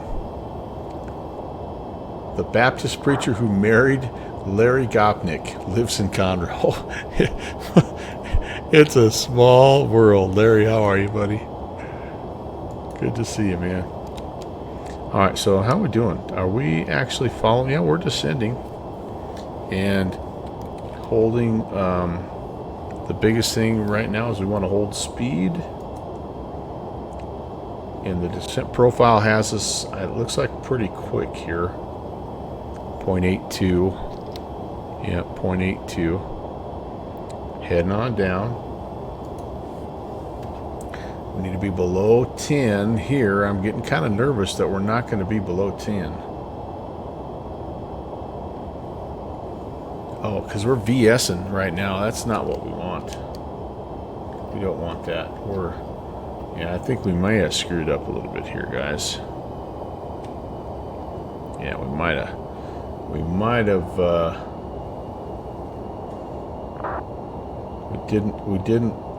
didn't work the profile correctly here, so we're gonna have to. I think I'm gonna go idle clamp and see if we could get even close to 10. If not, we'll have to do like a little bit of a vector, a little vector of shame, as it were.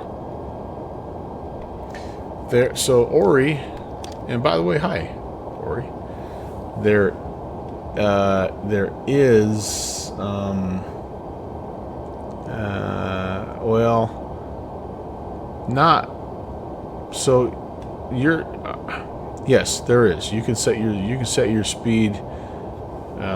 And it'll do a pretty good job of holding that as well. But the profile, if I would have engaged that correctly, that should have held us. And actually, maybe we're not bad. Maybe I'm panicking a little bit here, you guys, because we're 265. Yeah, see, we're just a little high. We're not bad. We're like 500 feet too high. But yes, you can set your speed, and right now we're cooking. We're cooking. That's okay. That's what the descent is 0.82 Mach. So that's right. We're right on track as far as that goes. So Lendo 25. Maybe we're getting caught up here, guys. What happens if I go back to profile here? It's kind of like in 1,000. It's VSing ourself down to 3,000, and yeah, let's give it a try. Yeah, or maybe we're okay. Maybe I'm just a little bit of a panic descent there, and I have been known to do that. Now we did have for a little while. No ATC on at Dublin, but there is a suspicious character on the ramp down here. A Japan Airline 777, and yeah, we're gonna have to alert the authorities on that guy. Matt, what's going on? Nice to see you. Happy Tuesday. Matty Air, good to see you, man. Alright, so did we have any kind of a transition level directed by probably another ATC deal? Yeah, transition level by ATC. So I'm seeing flight level 80, and then I'm seeing 3,000. So I think what we'll do is we'll stay in the flight levels until we're at 8,000, and then as soon as we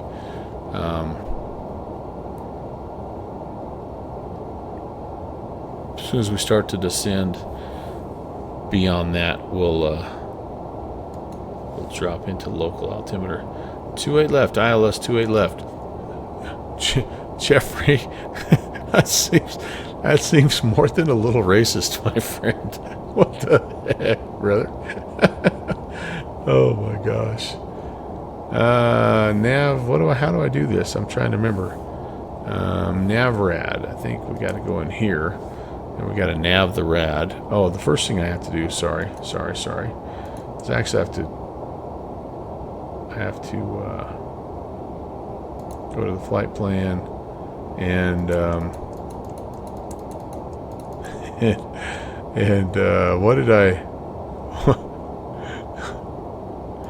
what did I do here?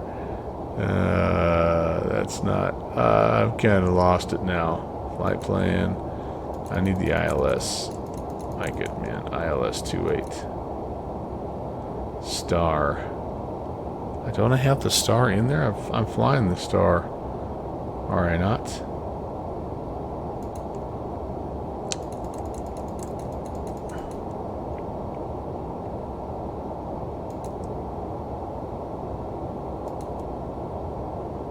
Oh, I have 28 left. ILS 2. There it is. 28 left. And we're coming off of Obino. Okay, insert that. Hopefully I didn't wait too long to get that tuned up. Nope, looks like we're okay. Alright, now we'll go to Navrad, and we need 111.35.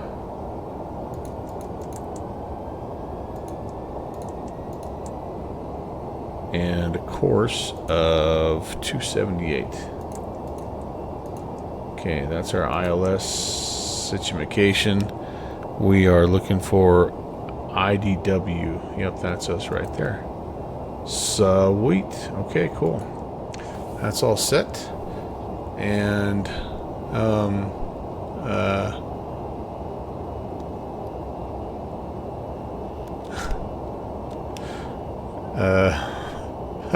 where are we at? We're down to, hey, we're doing good. We're down to 10,800, so we're definitely going to be at 10,000. Remember, we're supposed to be below 10,000, but I didn't quite know how to do that. So, and probably doesn't like that I left Rimvu at 11.5. It's like 10.8. What the heck? 10,000. But you know what? That's all right. We're going to be fine. However, we're too fast. And why are we too fast? Because I took it off of FMS speed and I put it on manual speed. And I'm just not a very good MD11 pilot. But we got some time to slow down, which is the good news, because we really want to get ourselves down to 220 here. All right. I'm going to call 8,000 our transition level. Through 8,000, we'll go local Q and H, which is what? What would it be? What would it be? Oh, double is now IFR. So we're gonna need this business here. Local Q and H, so it's 1004. Can I preset that, I wonder?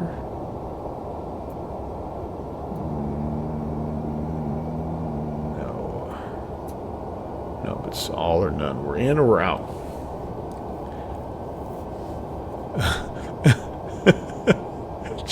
Jeffrey, I just busted your chops, man. I've just busted your chops.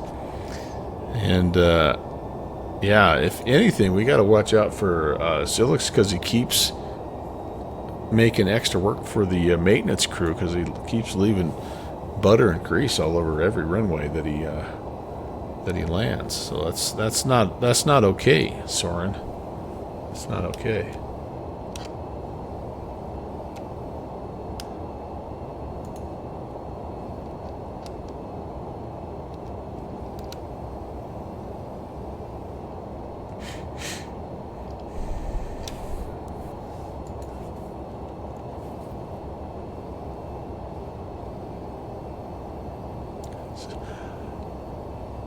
Hey, Luna Iris, hello. I hope I didn't miss anybody coming in from the raid here. If I did, I apologize.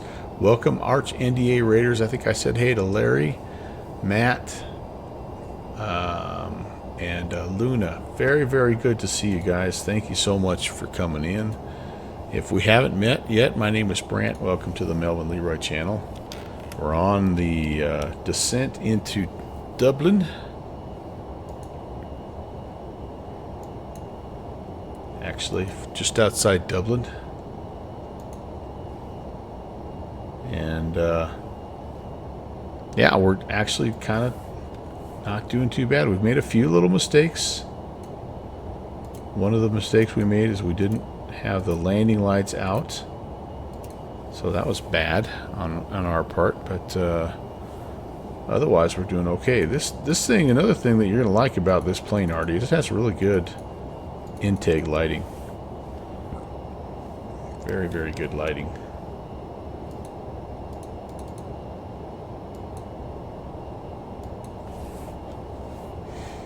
And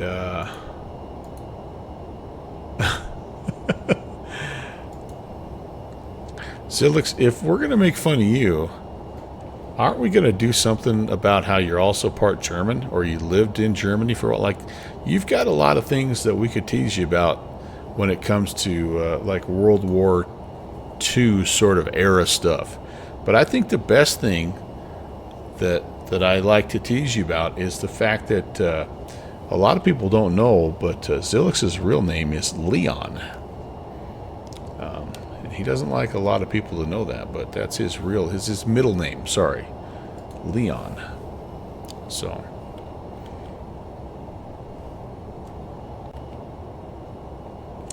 He's looking for the unsub button. That's too far. Okay, all right. My apologies, then. My apologies. Now, for those of you that don't know about Zilix's real life long haul pilot, actually, we met him when we first met him. He was flying for Lufthansa, and had some cool shots of him departing. One was the LAX 24-hour live stream, and we got to see him.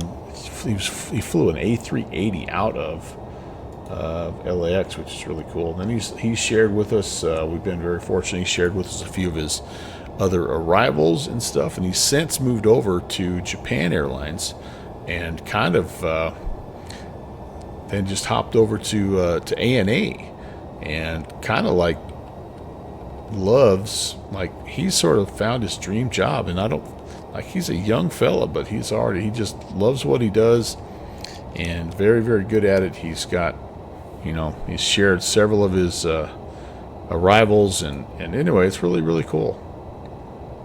It's been great to get to know him and have his expertise, and yeah.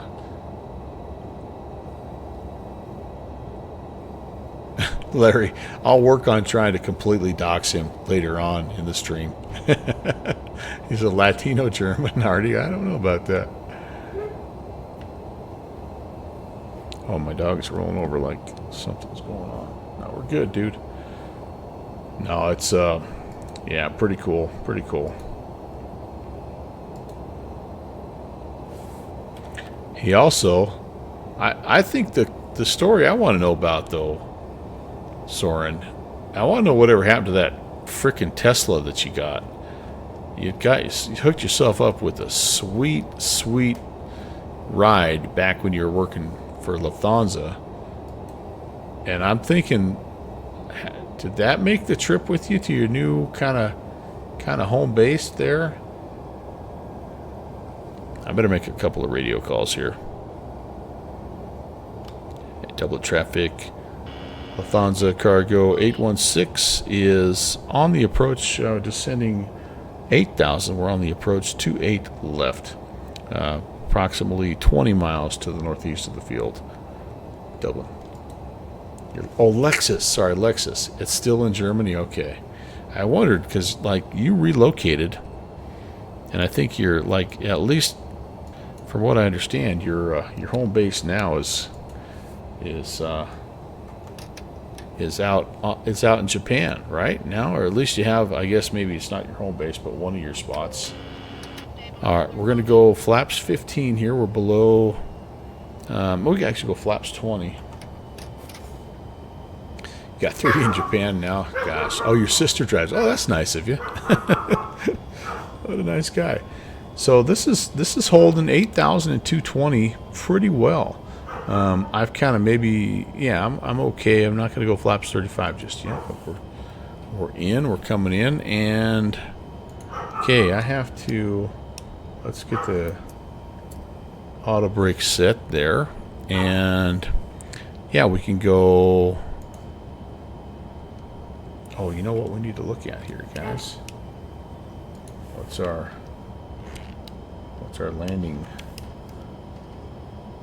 data looking like here? So, do I have a, oh, we got, wait a second. Oh, thanks. I got a little PIREP,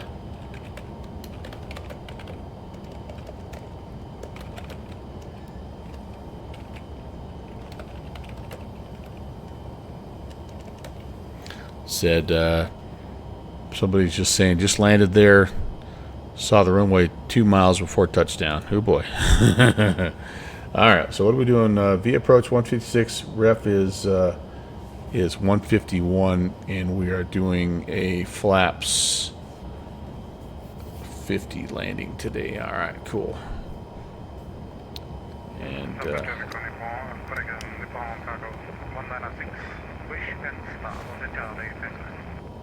that was a sketchy character on the comms right there. That guy. That might be our man himself.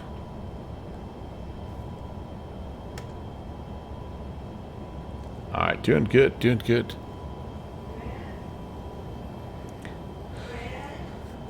Yeah? No, I did not.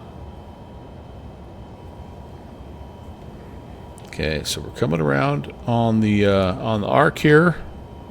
Center for clear, 3756, taxi to 28 right, 1 November 2 via April 4, link R, Foxtrot Outer on November Dublin. Somebody's taxiing out. I heard Zilix kind of making his call for push. And we're going to come all the way around. We could really cut in at any time here because we're kind of where we need to be, but we need to descend down to 3,000. I'm going to go ahead and just fly the entire arc here and then descend down to 3. It's set. And I believe what it'll do here is if we're profiled to 3,000, it should take us down. And then actually, we need to get to 2,500 to grab the glide slope. So I'm going to go ahead and set that here to begin with. Okay, awesome.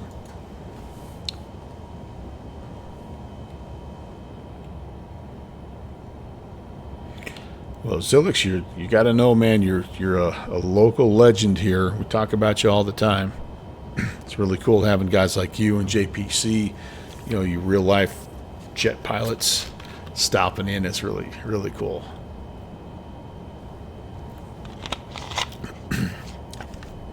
Just did my recurrent training with Jet Pilot Cinnamon in the A320 and then managed to come right back out 2 days later and absolutely butcher a flight.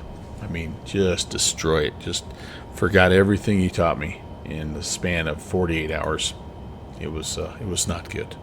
It was not good. All right, so we'll get to 816. We're going to turn inbound, and that puts us on a course to intercept. The localizer will be at Lapimo at 3,000 and a max of 220. So that the 220 thing's already taken care of. We'll descend down to 3,000. That's set and ready to go.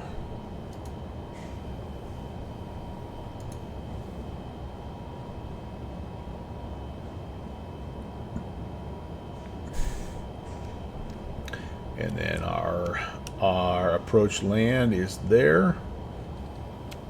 Arm that when we get past. I think when we get past DW816, we'll make this last turn. We'll probably arm the approach.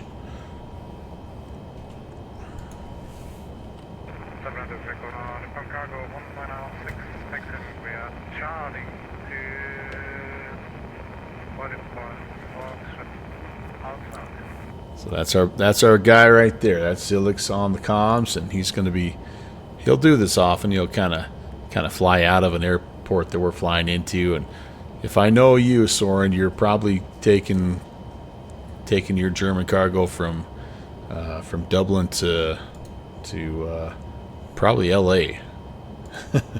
You'd love those long hauls, man. Guy's a beast. Okay, we're doing good. We're doing good.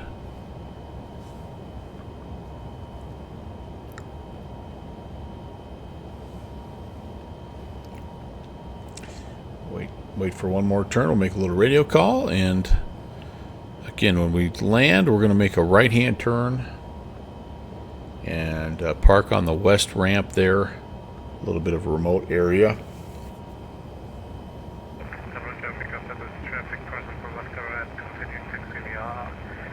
Foxtrot out, Foxtrot 3 to 1, Echo 1, runway Sounds like he knows what he's doing when he's on the comms. Unlike me, who's about to make a horrible radio call, I'm sure. At double traffic, Lufthansa Cargo 816 is turning inbound 28 left, approximately 30 miles from the field at 8,000, Dublin. All right, we're going to turn inbound here, and and we need to descendo.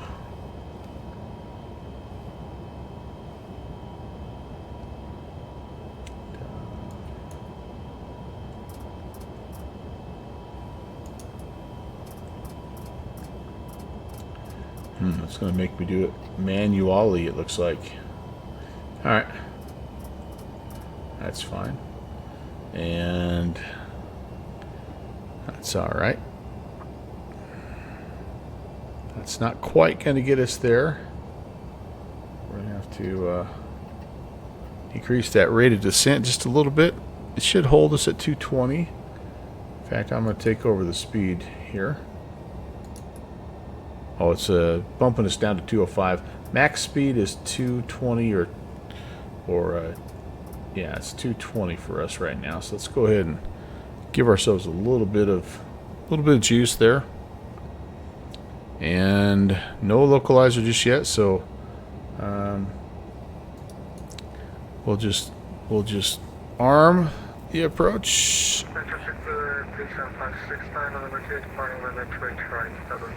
Alright, we're not going to be able to see him, unfortunately, because it's not horrible, but it's just hazy enough. But so he's taking off from the other side of the airfield.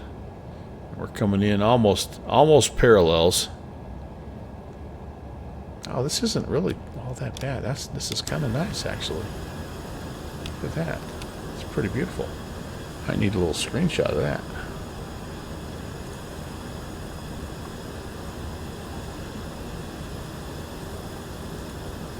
We can remember our time together here. There you go. There's your screensaver right there, guys.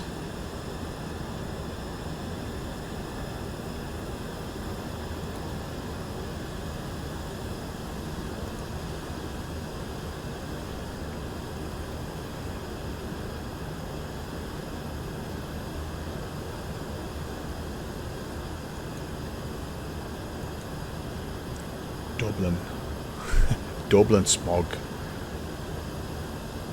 This is nice. This is nice. Now, hopefully we can have a halfway decent landing here. And coming down, yep, we're just about right. We're going to be a little bit high, but we'll keep the descent down to 2,500, which is what we need to be at max. Oh, actually, we're going to be fine. 2,500 at maxive. So we're going to be just fine. And I would love to see a localizer and a glide slope here at some time. Yes, I would. I really would. We said approach speed is 156. And we're turning inbound here in just a minute. We're going to be 220, and we could be less here if we wanted to. Okay, we've got them both. There's localizer, there's glide slope. That's good. It's good to see. I'm gonna slow down a bit here. 210.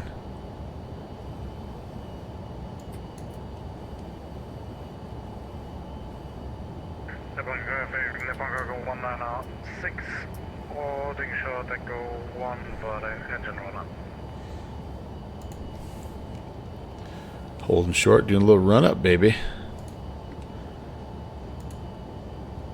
Okay, see if we grab it. Airspeed is just fine. We're actually below 220, so we could go. What do we set at right now? We're at flaps 15. Yeah, so we could yeah,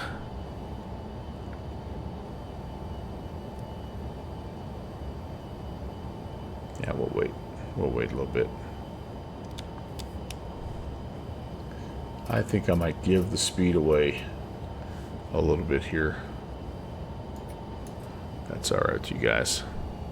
Slow is not bad. This is not a glider of an aircraft, but it's not one that, like most big aircraft, it's just, you want to just kind of keep that speed under control.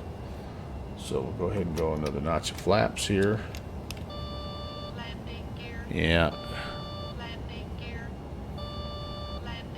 We're a little early for that. That's alright. Play your little game, Trebek. kind of got us in the coffin corner just a little bit here, though, don't we? We'll stay at 50. Just to make Betty happy. Okay. So we're established on the localizer. We're just waiting for that glide slope to come in. We're expecting it here just after Maxiv. In fact, there it comes. And when we get on the glide, we'll go ahead and reduce to 155 and we'll go full flaps. And I almost... there's a little bit of haze hanging in there, isn't there?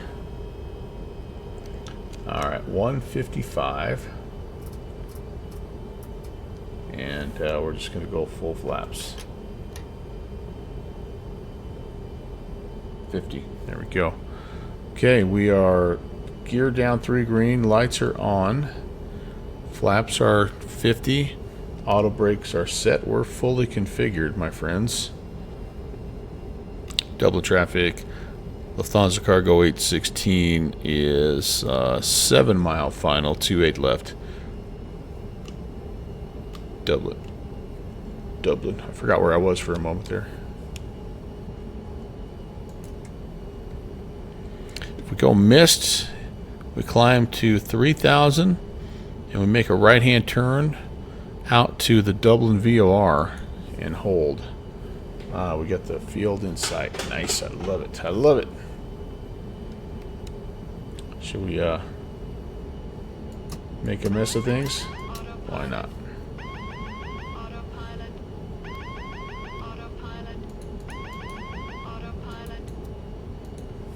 Why not? Okay.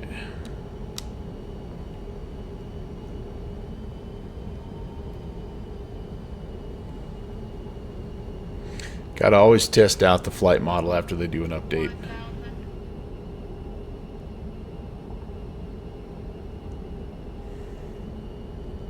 Feels okay. Whoops, I gotta actually look outside to fly the plane. Here, sorry guys. I can't even blame crosswind because it's we're straight down the runway here, guys. Nice and smooth though. Fairly responsive, but it does feel like a big plane. Takes a minute to kind of come around and has a little bit of momentum when I overcorrect on the turn like I just did there. And we're going to be alright, I think. Trim, trim, trim, trim, trim. Approaching minimum.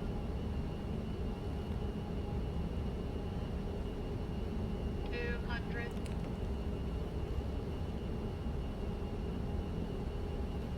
100.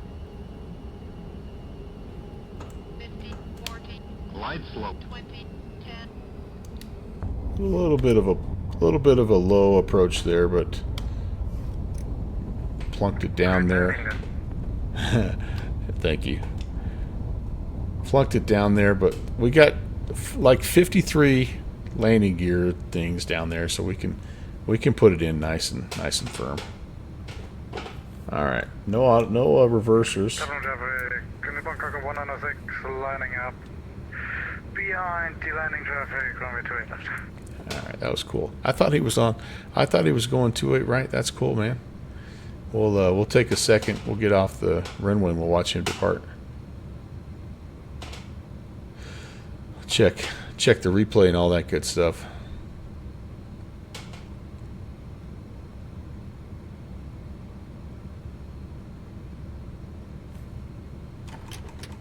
Let's clean up here. Hey, Dublin, Lufthansa Cargo 816 is clear of 28 left. Dublin. Okay, let's Thank you, sir. hop outside here. We'll taxi up and watch him do his thing.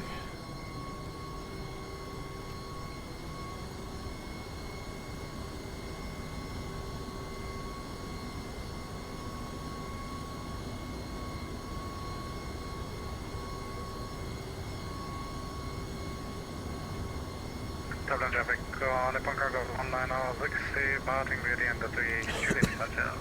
28 left. Dublin. All right, let's watch the pro do his thing here. Pretty good spot to plane spot. Need to get myself a payware Dublin, man.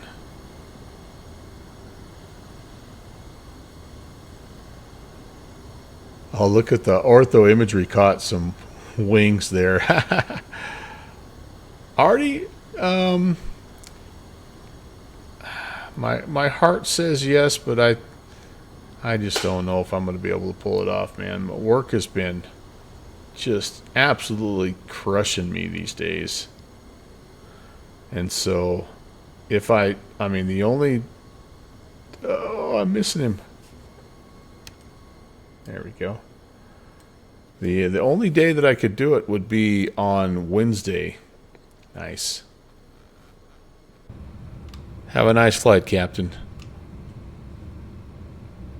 You have a nice stream.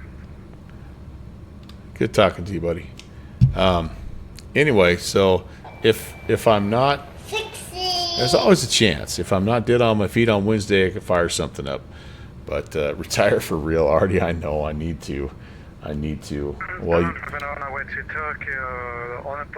oh, he's going the other way. He's going to Tokyo.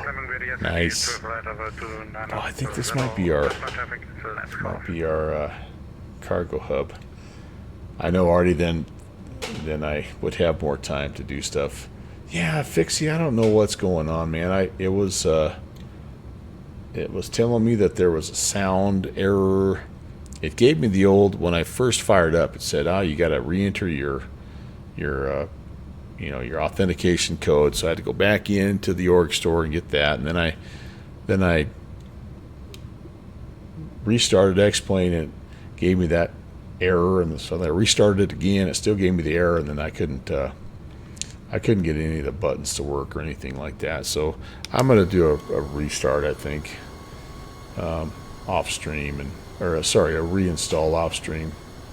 Squawky, hey man. If it happens again, you vote for this plane again? Okay, all right. I would be happy to fly this plane again.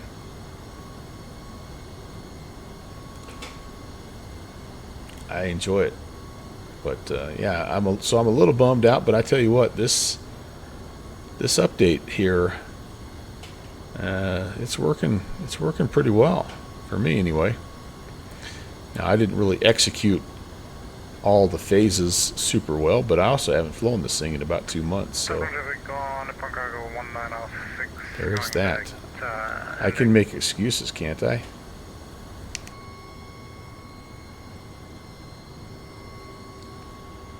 Alright, we're parked, and before we do anything, let's jump out and let's look at the replay.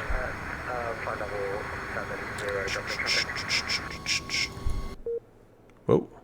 Alright, so it's going to kick us out for now, and that's okay. Let's get back in the aircraft so we can figure out where we are. Man, I'm glad the replay is working now. Remember that little bit of time we had where the replay would crash you half the time? So glad it's working now. Alright, the first view here. Quite a nice looking view, actually. Dogs are excited. Yeah, I was low. a little low, but flaring it out. Ooh, boy, that was an MD11. There was no butter on that landing. No butter on that landing.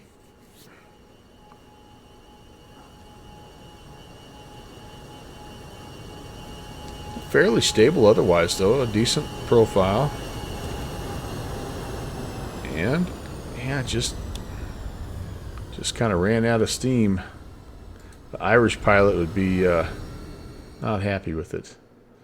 Let's see. I can't go the passenger view, but tower view, everybody looks good. 105 is what you're thinking, or is that what it said? This is kind of a neat. This is just default Dublin. I mean, it was positive ground contact, no doubt about that. Whoops, where am I at? Okay, let me get myself to a spot here where I can. All right, so I'm going to take a quick break while this replay plays out, and then we'll fire up. We're going to go do some sightseeing in Wyoming. So enjoy some tunes, some lame AI tunes, and but a halfway decent, beautiful looking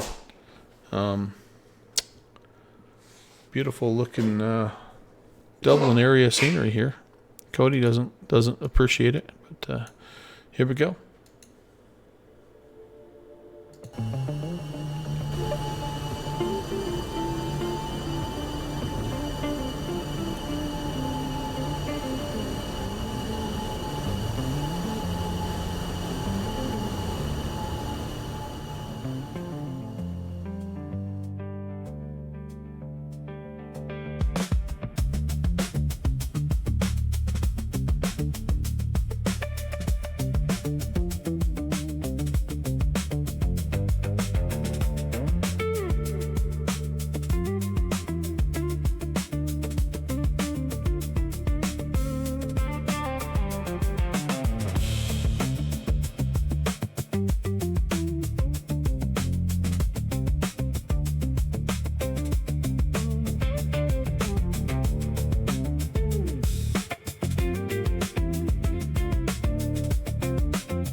All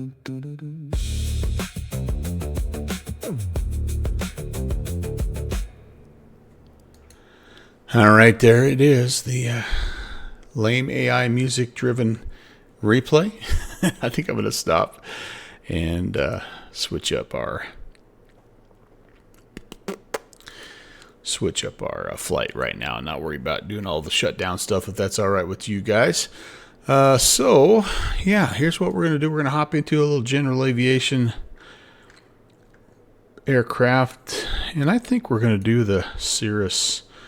Yeah, we haven't been in the SR22 in a little while, and we're going to hop back over to Douglas, Wyoming, which is Delta Gulf Whiskey, yeah, Converse County, and continue our tour. So give me just a second to set that up. I'll give you some more lame AI music, and we'll be ready to do some VFR sightseeing around my beautiful home state.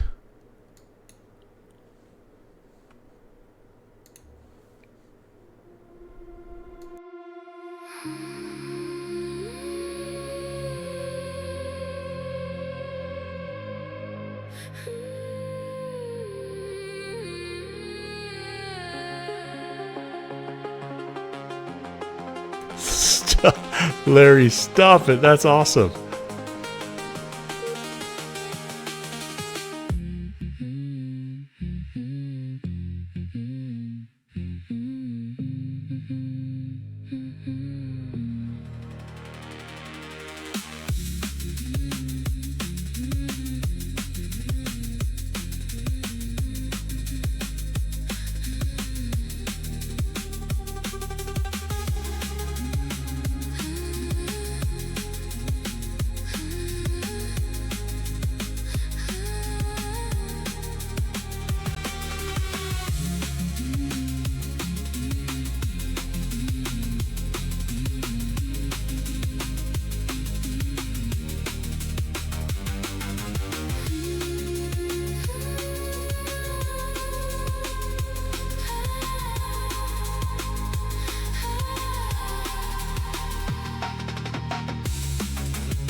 I need one more minute. I've just had to take the little guy out to use the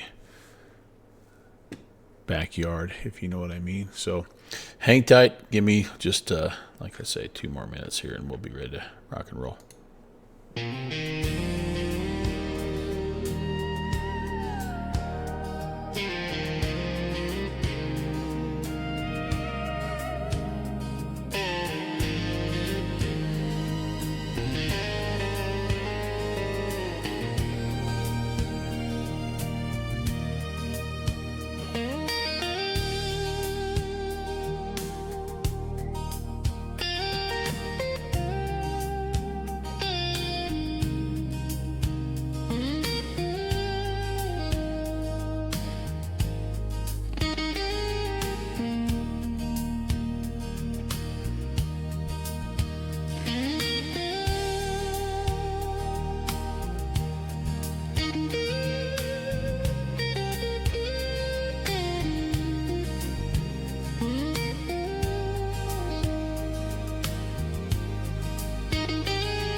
All right, I think we're ready.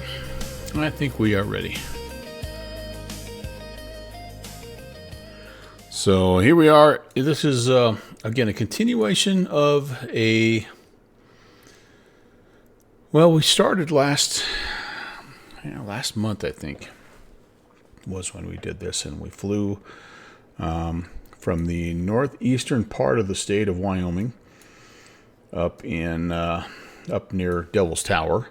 And we flew down kind of past some of the big coal-producing regions of our state, and just it was kind of fun. I think it was the intent, the whole idea is so that, you know, when people think about the state of Wyoming, they think about Jackson Hole, you know, or Yellowstone Park, and there's so many other really cool things to do and see when you come to this state of mind. Hey, Pix, what's going on? Nice to see you, buddy. So anyway, yeah, it's that's the whole point, is to fly low and slow, and for me to tell you some little things that you might not know about, that if you ever do come here, you can maybe go check out, and maybe you can beat some of the crowds a little bit at some of these other places. Not that going to Jackson Hole or going to Yellowstone or Grand Teton National Park is not awesome, because those are cool spots also, but there's other little hidden gems here. So here we are on the ground. This is the Platte River, North Platte, and this is Converse County. This is a little town called Douglas, Wyoming, and we stopped here last time because, well, just kind of for time's sake. But this is the hometown of my in-laws. They both have passed on, but I've made a lot of trips here, and it's kind of a cool little spot. Here's what we're going to be doing. We're going to be following the Interstate 25, to the state's only international airport, which is Casper-Natrona International. And then we're going to more or less follow Highway 26, which is a highway, U.S. highway that runs the entire east-west length of the state of Wyoming. It's a very major thoroughfare. We're going to come to Riverton, Central Wyoming Regional, do a little touch and go there. This is an airport I've worked on. Then we're going to come up here. We're going to fly actually over this little body of water. It's called Boysen Reservoir, through a really cool little canyon here. It won't show up very well, but Wind River Canyon is one of those places, one of those hidden places. Past this little town of Thermopolis, we're going to make a touch and go at Hot Springs County Airport, another one I've worked on. We're going to end up here at Cody, which is a Yellowstone Regional Airport, and then if we have time, we're going to actually slip across here. We're going to go across Ten Sleep Canyon and Powder River Pass, and I'm just going to show you just a magnificent part of Wyoming. These are the Bighorn Mountains, and again, kind of like a little bit of a hidden gem, and I think you guys, hopefully you'll like it. But anyway, yeah, yeah, man, I've got one of those filled up with all my favorite fishing holes, and I had my dad's for years and years and years, and just wore it out. It was pretty cool. Let's get a checklist out, because it has been a little while since we've flown the SR22 here. This is the Hot Start Cirrus, and they've done a decent job. Sorry, this is the Torque Sim. Sorry.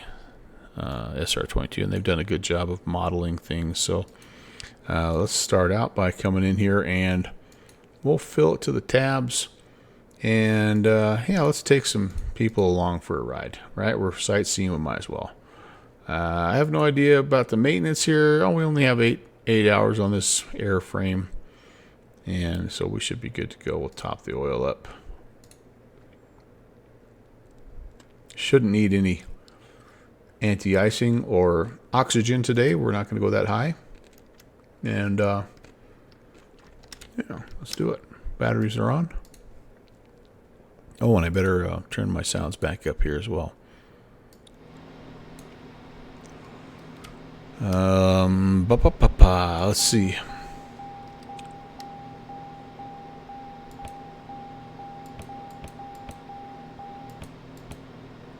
Get those canceled. And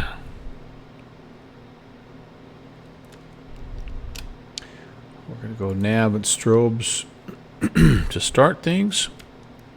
We're going to go mixture full rich. Power is full forward. We're going to give ourselves, oh gosh, we already had the booster pump on. That's not good. We're going to give ourselves about 2 seconds of prime and listen for that. 2. Saw a little bit of prime. That was good. Come down here, crack the throttle. Booster pump on. Keys are in the ignition. And boy, why do I have no power here?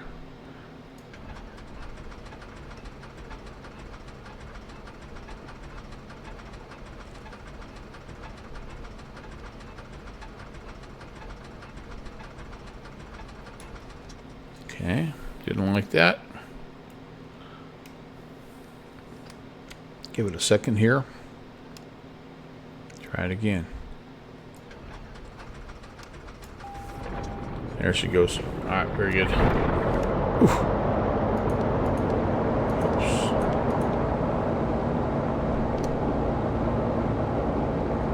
Oh, this is kind of... I didn't realize that this could lose power like that. That's interesting. That is very interesting. It is.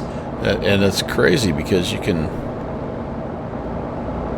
hold the starter for like 15 seconds and you can repeat that process, I think, at least twice before you have to let things cool off. Why does this guy have his oxygen on?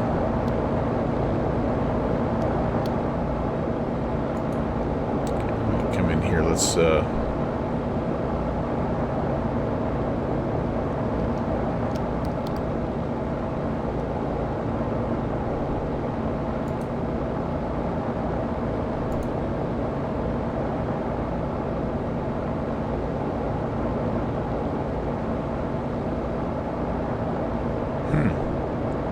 okay, that's...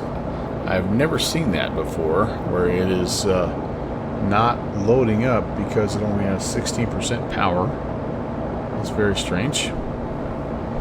And it does not appear that I can do anything about that. Like, the batteries are decently charged.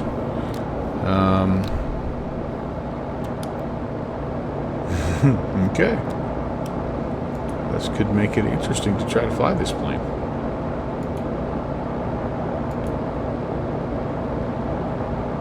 I feel like everything else is loading up okay.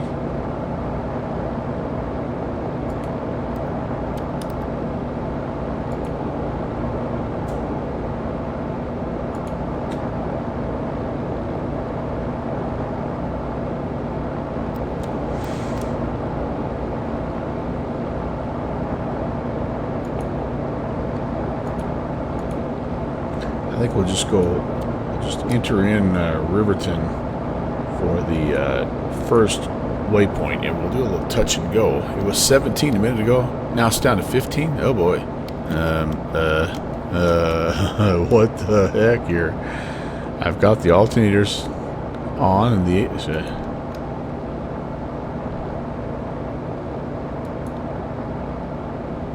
oh boy. Oh boy.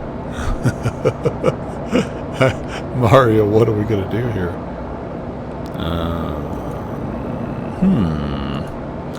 First thing I'm going to do is turn this down. This is a loud aircraft. Good sounds, though. And maybe we need to pick a different aircraft for this. Alright,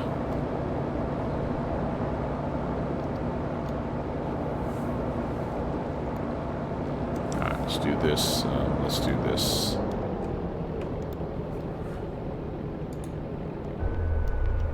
Let's turn it off. Let's just turn it off here. Let's turn it off. When I loaded up, it was already in a partially loaded state. So let me see if and it has the persistent, all that stuff. So let me see if I do a yeah, because we've got, our battery is fine.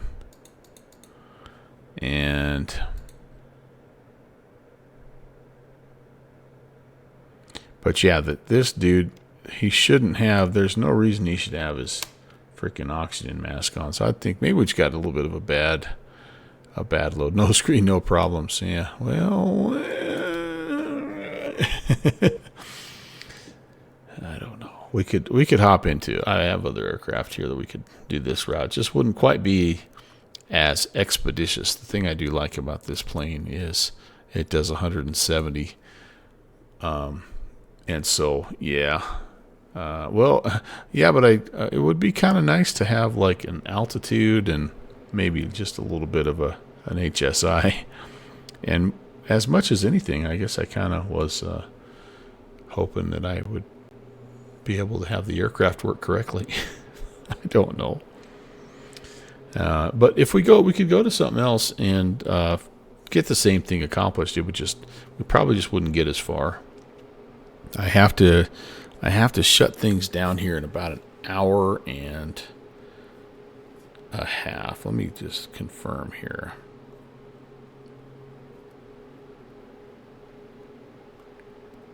I think maybe hour 45. So, however far we can get is what we're going to do. Okay, so let's check it out and see what we got here. So we've got everything is fine. That's good. I'm just going to have me in there. I don't want to be looking around. So, well, you know what? I don't care. Just out of curiosity. He still has this oxygen thing on. That's really weird. He's kind of a different guy anyway, isn't he? All right, let's try this again. So we are going to go full forward with both of those. We're going to go a little battery power. And that's more like it. Initializing the system. That's more like it. That's what we need. There we go. Aha. All right, that's better. So we just had a little bit of a bad load. No big deal. All right, prime coming up here. 2 count. That's in 1. Now it's in 2. And then we had a good fuel flow there. And be prepared for this to be cranky. I should have just tried to do it without priming because it's nice and warm here today. So, and again, you have you can do the prime for up to 15 or the start for up to 15 seconds.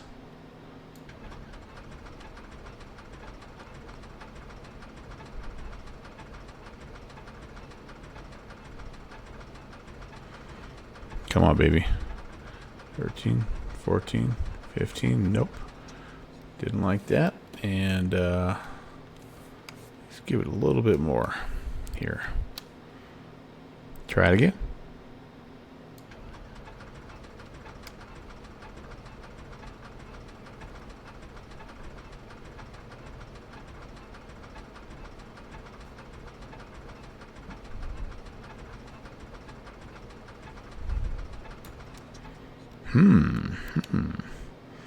And I do have, yep, fuel is on. So I must have flooded it. All right, so let's do this. Let's do a little flooded engine procedure. And see if we can't have better luck.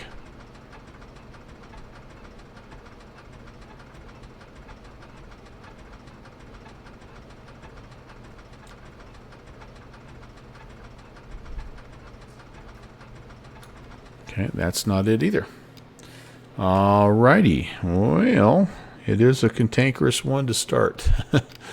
And I got to think here, at a certain point, I think you get about 3 pops at it before you have to let things cool off a little bit here.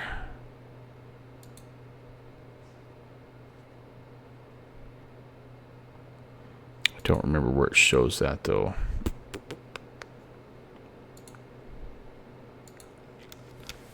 All right, well, let's give it another splash of primer here.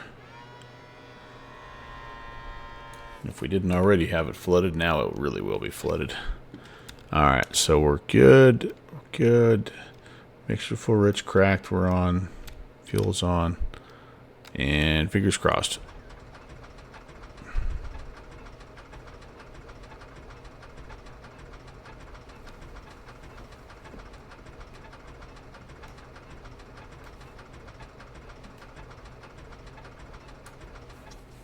I'm gonna burn up the starter.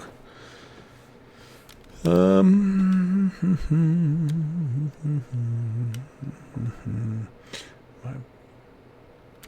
engine battery's still okay. Yeah, I just don't know if I'm cracking it too much, not enough. It's got, yeah, fuel pump is the booster pump. Oh, I don't have the booster pump on. Hey, there you go, Eric. Welcome in. Fresh eyes on the problem. I love it. It's good to have my simulated A&P hopping in here to tell me what's going on.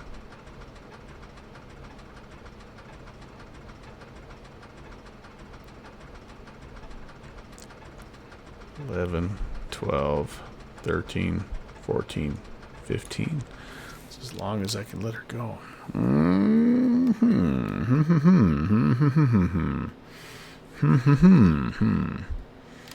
How are you, Beaver? Nice to see you, man. Full throttle. Yeah, you know what? I'm gonna try a flooded engine again, just real quick here.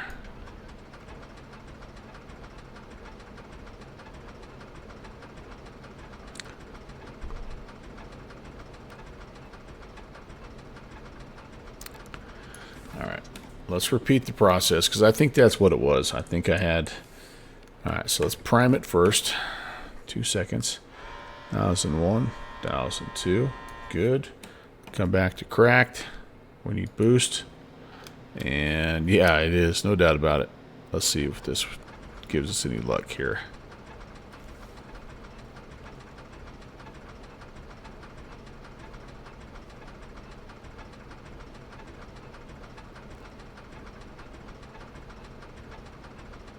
No, sir. Almost guaranteed you that I've probably flooded the... that doesn't sound right. I feel like I've most likely flooded the engine at this point because I primed it 3 different times. Okay. If I was there, I'm trying to remember how to do that. I don't know that we can. Fuel system. Oh,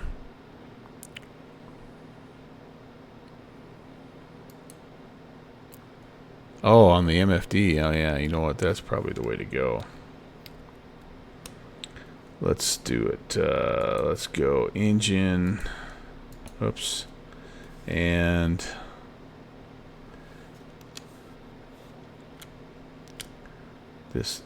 what I'm not seeing is I'm not seeing any, like I'm seeing the fuel flow when I prime it, but now I'm not.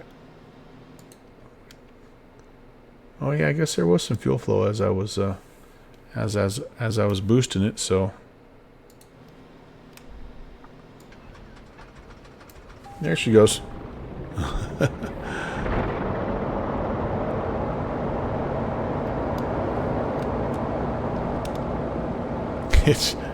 Yeah, I just had to let, well, I had to let it sit for a minute anyway, just to let the starter cool off, and then, but that let some of that flooded, if you were sitting in the plane, you could smell it, I'm sure, right? Like, alright, so that's good. Okay, glad we planned extra time for this. So, we are currently... we got to be at least 3,000 feet here. Altimeter's 3010. I'm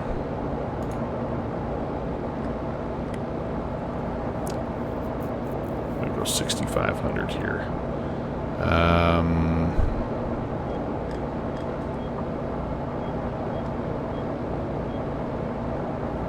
Was that squeaking? Yeah. 35 simple steps, you can get your Cirrus started. Maybe we'll go 8,500 then. Alright, perfect.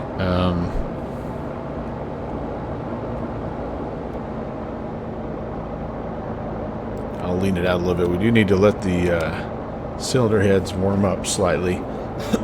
And yeah,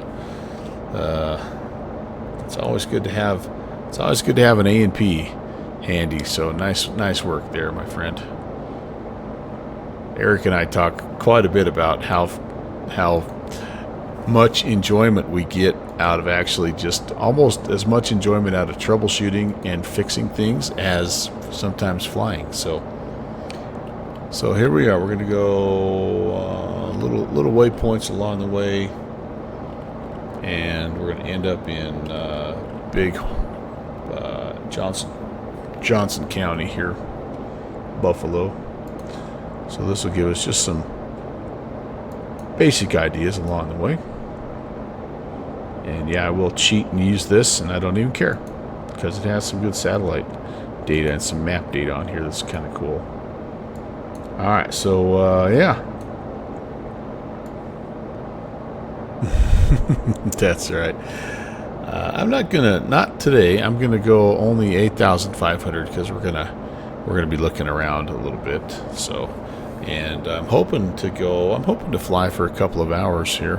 I need to go. I need to do something at I'll probably have to be done at 5, if not a little bit earlier. So that's 2 hours from. I'm out of O2. No, we're not going to go up. Yeah, I am totally out. It's because our co-pilot dude was he was sucking the oxygen. I probably can't. Can I fill it? Fill it. Yeah. There we go. All right. How's everything else looking? Hey, our temps are coming up here. Things are looking good. All right. Now, what was I? Oh, I need to know which way are we departing here. Winds are currently 140 at 10 and gusting 16. So we're definitely going to be pushing the limits of our little Cirrus getting off the ground here. But that'll be runway 11, which is basically out there. We're going to come.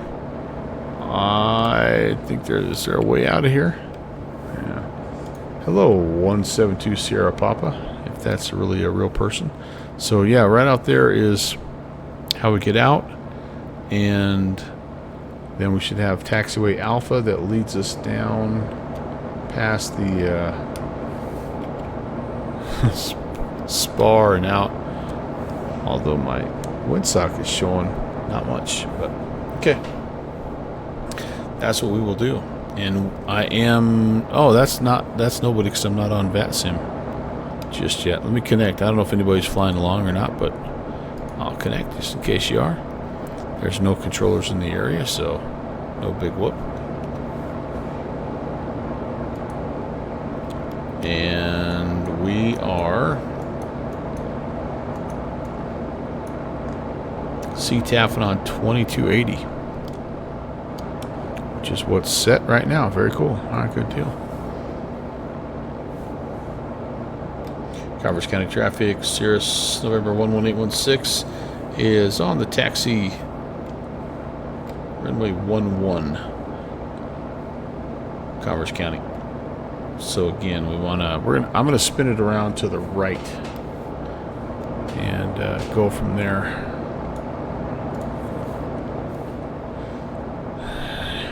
Be prepared again for the taxi experience of your life. Watching me work nose wheel, differential braking, taxiing, it really, it's like watching Michelangelo paint the Sistine Chapel. It's amazing. It is amazing.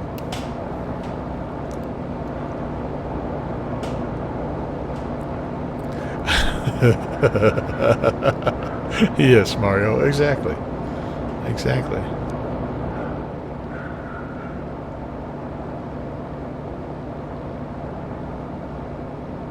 I wish I had a plushy cow. I did ask Jack, FlyJSim Jack, about the possibility of acquiring a plushy FlyJSim jet, and he confirmed that there are none in existence. So I was a little bit bummed, but you know,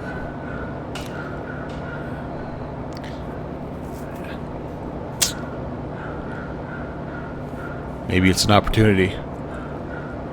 Somebody on the FlyJ Sim team needs to get with him and get those made, man. I'd probably pay upwards of $20 for one of those plushy FlyJ Sim airplanes, and they have them. I mean, I see them all the time. Like United has their version, and you know, JetBlue, and so I know they're out there. So that'd be somebody that could make a FlyJ Sim. Well, you know the one I'm talking about, right? One that you can put on the dash of the Q400.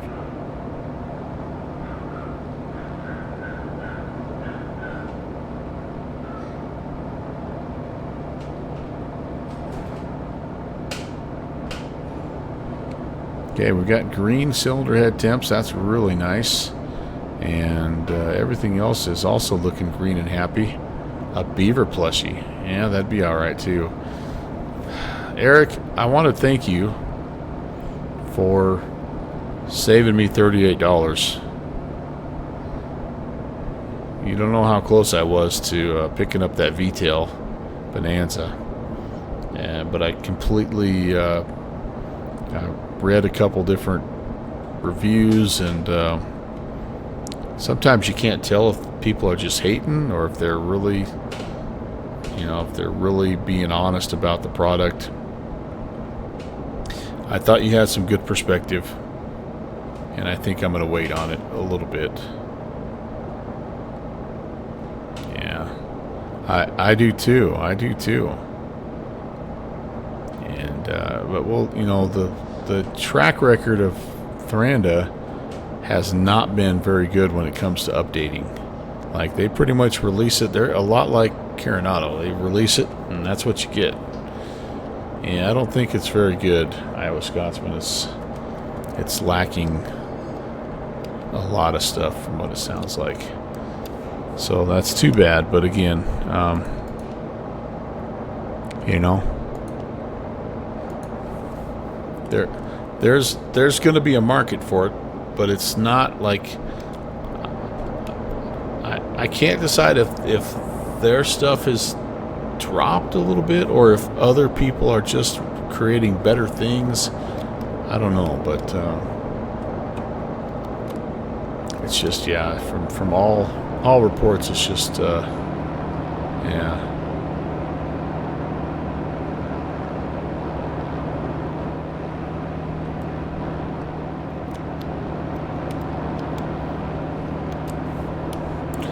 Just make sure everything is looking good here.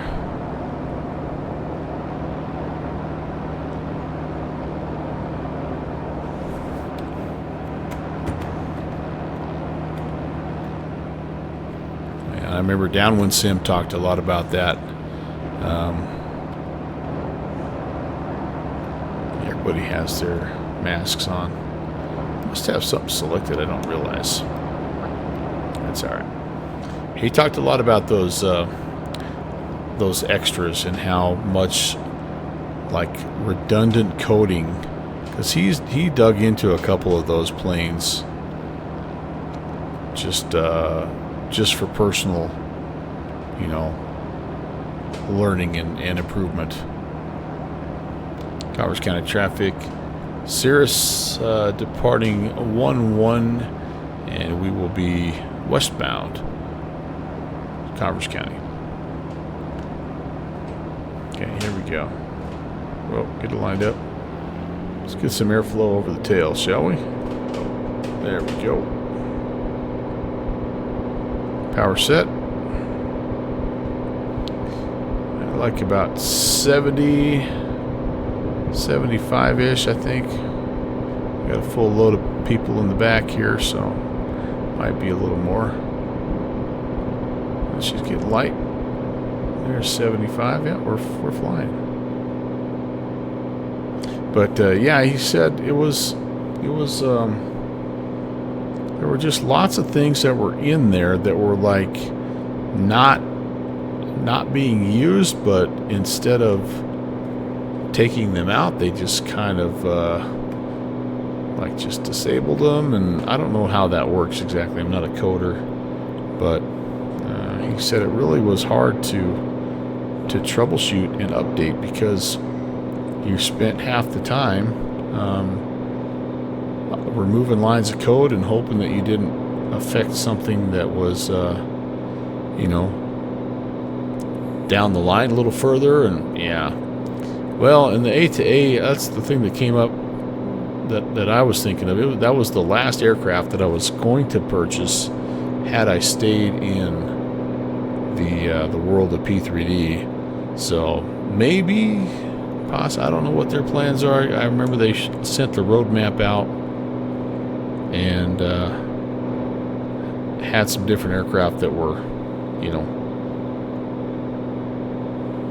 in the works, but I don't remember if the VTOL was one of them. That would be pretty cool, though. But I say that, and honestly, the VTOL Bonanza, I mean, the Bonanza in general is I think a cool airplane, but it's not one of my like must-have airplanes. So if we get it, we get it. If we don't, we don't. Okay, up and away we go, and we're heading westbound to try to pick up the Platte River and Interstate 25. And I took you by the little Super Cub factory down here when we flew last time. So this is a fun little area, but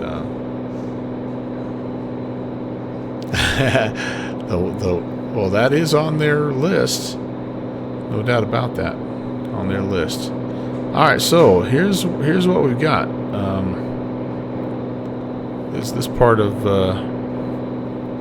Wyoming is quite a bit of farmland and pretty rural as well. I don't know if I can hand fly this, or if we should just let me get on a heading here, and we'll just kind of do our thing. We'll start talking about what you have out here. Let's what was 6.5? Oh, we're just about there, honestly. And altitude hold and autopilot on.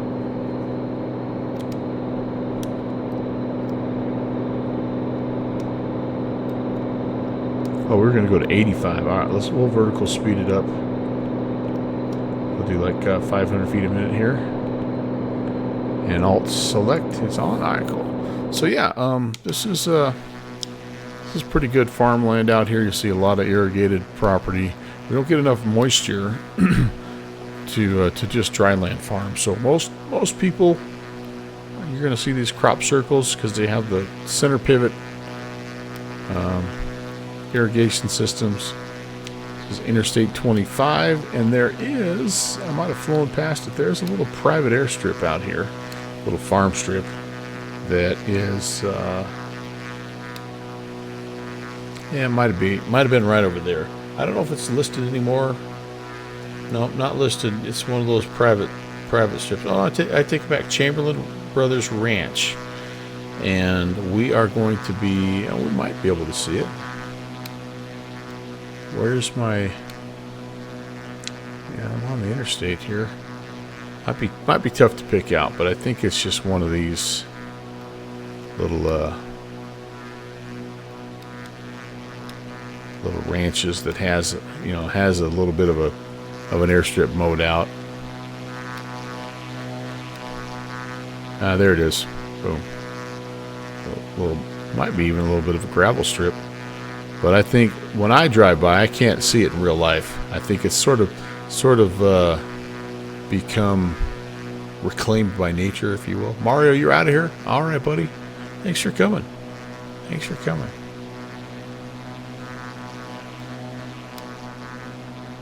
So, anyway, we're following the highway. This is Interstate 25. It's going to also double as Highway 26 for us. Again, we talked a little bit about that.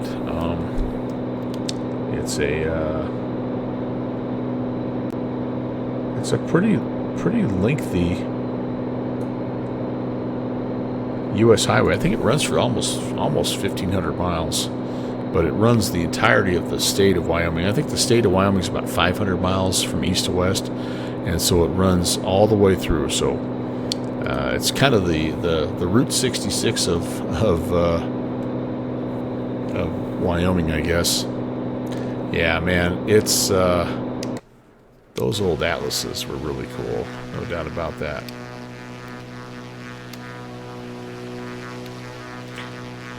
But what you probably recognize that you don't see a lot of out here, right? Just there's not a lot of trees.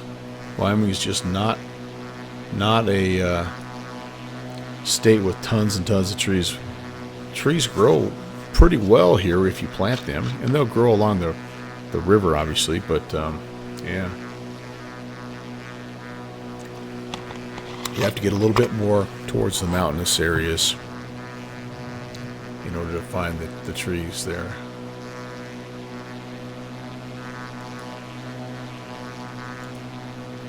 A little something something in Discord, huh? So like so, oh my goodness. It's not even my birthday. Oh yeah, look at that.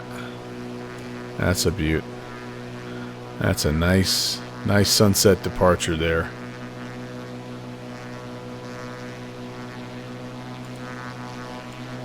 You ever think you might like to do some cargo ops, Soren, or do you like flying the people? Trees you have, 4 is even. See what you did there. That was good.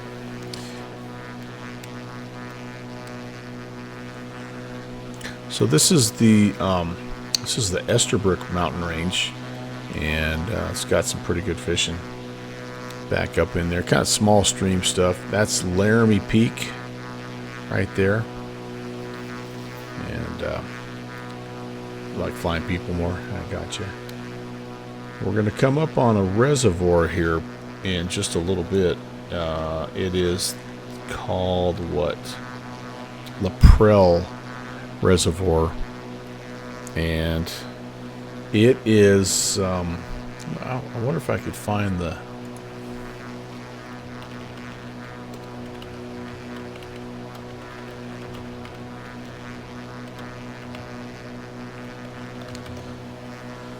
let me see if I can find this.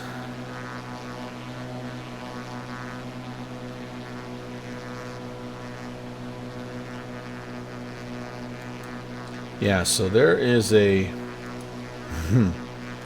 I don't know if you're going to be able to see this, because I don't know if this is a no, I think you can see it. There's a dam here off this reservoir, Laprelle Reservoir. We might have already went past it. It's getting ready to fail, and it is yeah, we've went past it. Unfortunately, it's back up there a little bit. You can kind of read about it, but it's a like a 50-year dam that was supposed to be replaced like 20 years ago, and it is a yeah, it's a mess. And they've lowered the level of the reservoir, and they've tried to do as much as they could to to mitigate the impending failure. But if it fails, I mean, you can kind of see like everything is going to flow into the Platte, the North Platte, and it's going to be a mess. I mean, it's going to be like a loss of life type situation. Because so many people, live, and so much of the city of Douglas, the place we just took off from, live right there on the river. So they're watching it closely, obviously, and they're trying to come up with a plan. But essentially, it's yeah, it looks like this latest article that I just shared with you is they're going to they're just going to demolish it. And so I guess they maybe have lowered the water of the reservoir enough that it's not going to be a problem now. But like it was discovered, the initial issue was discovered by hunters in the area, and like it was like one of those things where the hunter came up to the dam and like a cartoon movie, like kicked a pebble and it hit the dam and it started leaking. So, like it was, I don't remember the exact details, but yeah, it's a mess. Yeah, Tex, I've heard that, like bridges and dams, like our infrastructure, it just needs work. So, and reservoirs are so important to Wyoming because most of the water that is runoff from our mountains actually leaves the state.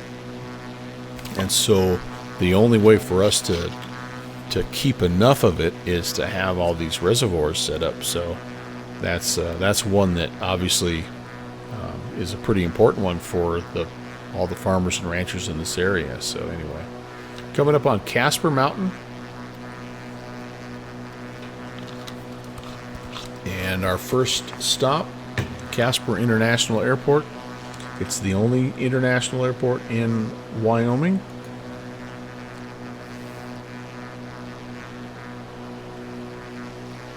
And I think it's still the busiest. It's either Casper or Jackson Hole. One of those two. They're the busiest ones.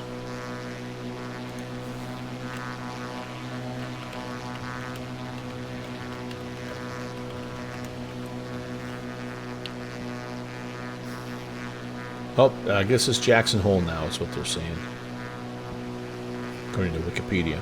So, now the interesting part of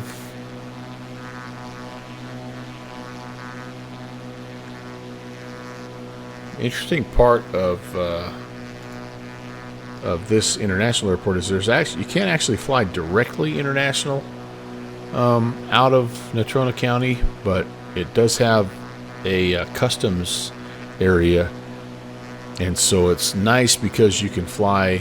Most of the international passengers fly through Denver, and so then they have to catch a little regional commuter hop, usually a little CRJ. But it makes it nice that they don't have to, go through customs in the Denver airport, which would be, a whole different story than a little Wyoming, regional airport. Well, it's not regional, but a little Wyoming airport.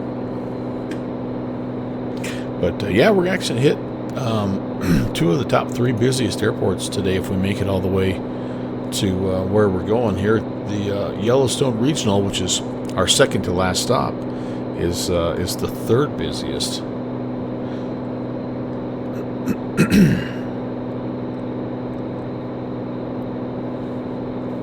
But I think we'll do a little touch and go here, and I could back off a little bit on the fuel flow as well here. Let's do a lean assist. Well, you know what? We'll do a lean assist here for just a minute or two, because we're going to touch and go from Natrona County. I'm guessing somewhere around 15 will get us there.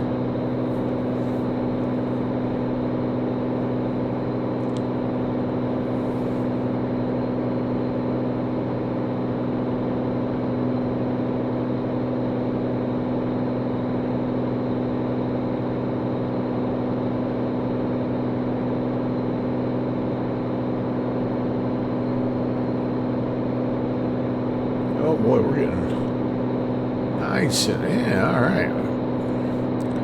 So if I go, 50 rich, it's going to be about 16 and a half. All right, well, kind of keep that in the back of our minds, because we're going to pretty much cruise the entire way at this altitude. So 16 and a half, but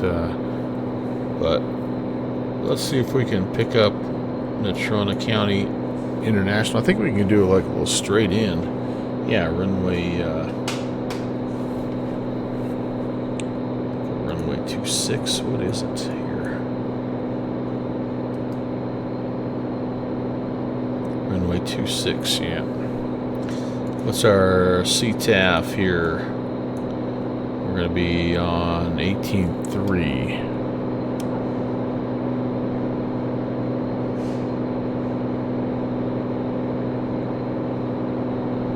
Okay.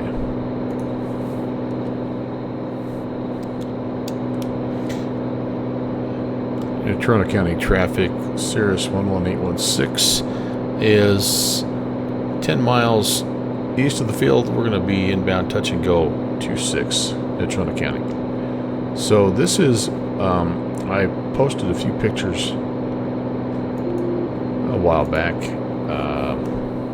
about me making a delivery to a ramp. This is the cargo ramp here at Casper is kind of one of our main ways that we get freight into our state. It connects with directly with Memphis, and there's a flight, I believe 2 flights a day that that come into Casper for FedEx.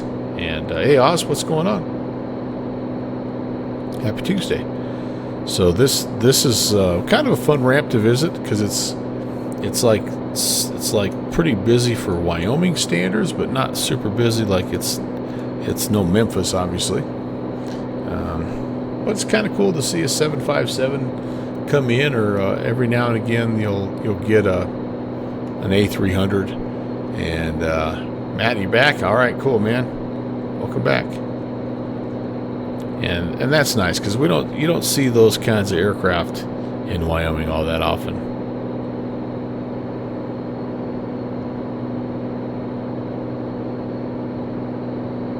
Where are you? Airport. You have to get close here. Oh gosh. Maybe just a low flyby. Okay, now we're fine. We're fine. We're good. We're good.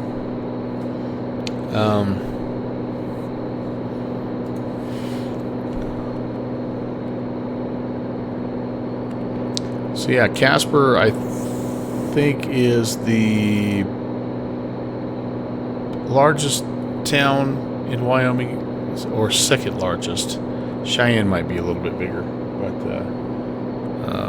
a nice place. Just very, very windy, and kind of infamous for that. And I should be seeing the airfield at this point, shouldn't I? What's going on? Oh, I'm flying right over the top of it. Oh gosh dang it! I think I'm right over the top of it. No, I'm not. We're still good. We're still good. Oh, there we go. I got the field sight. So we'll just do a little touch and go here, runway 26. Oh boy, it's going to be a wicked crosswind. Maybe I should take 2-1 instead. And Toronto County traffic, Cirrus 11816 is joining left base, runway 21, touch and go westbound. And Toronto. Yeah, I think it's going to be smarter for us to do 2-1 here.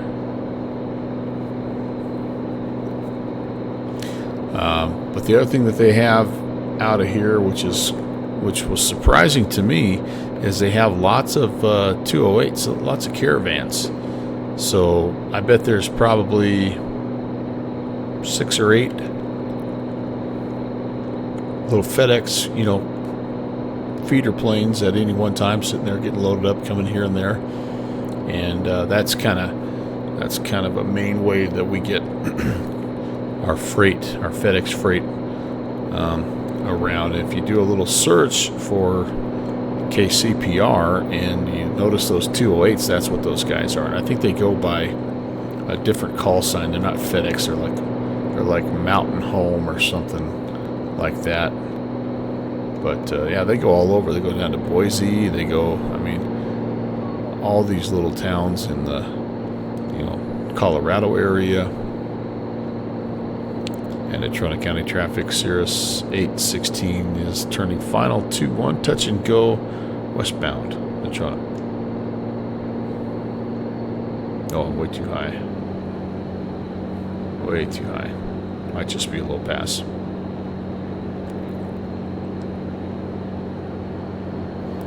way too high.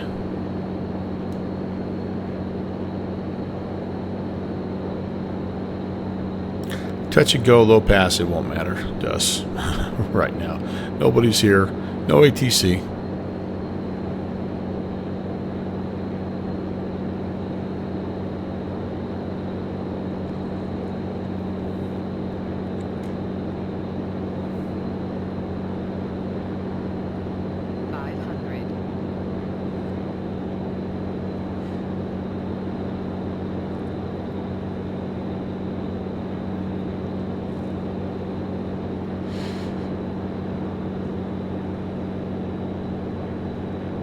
Oh. Whoa. Way too fast. Yeah, I mean way too fast. Might just be a low pass here. Yeah. Low pass it is. Matt, I do have that aircraft.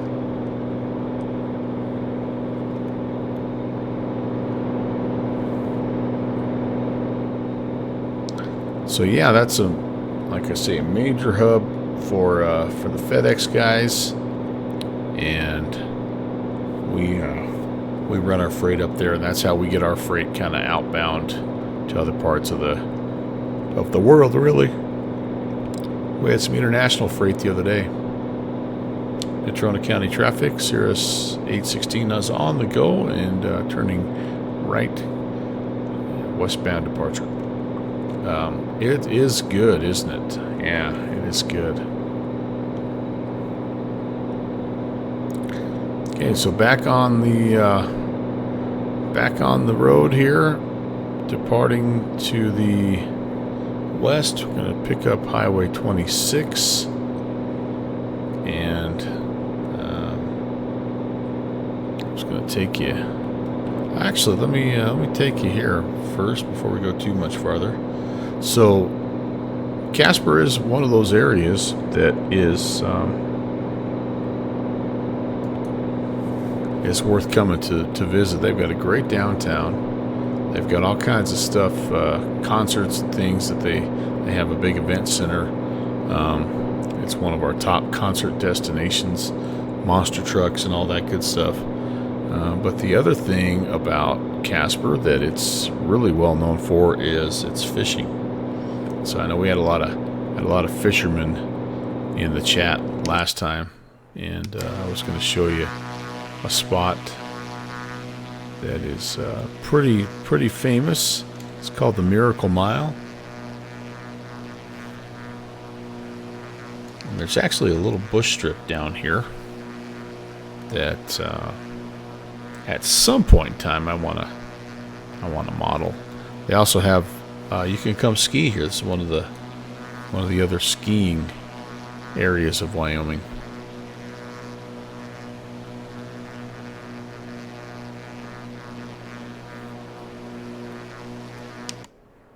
Ah, dang it. Get back inside the flight deck here and get. I don't want any controlled terrain interaction, if you know what I mean. So let's go there. We'll go back on the heading mode here. Heading, vertical speed, and autopilot. There we go. Climb back up to 85. That should keep us out of danger for the most part. So yeah, not too far down the way. You kind of have to follow the North Platte River, and really there's opportunities to fish all along this river. It's pretty dang amazing. It gets a little bit like the closer you get to town, the more sort of off color it is. So there's not a lot of stuff that you can do fishing wise. Actually, in the city limits, although people do fish in the city limits. Hey, Rommel. But what they do more in the city limits is actually kayaking, and they've got some. We won't be able to see it here, but they've got a park set up, kind of right over there, and it's like man-made sort of rapids and stuff, and it is really a popular place to hang out.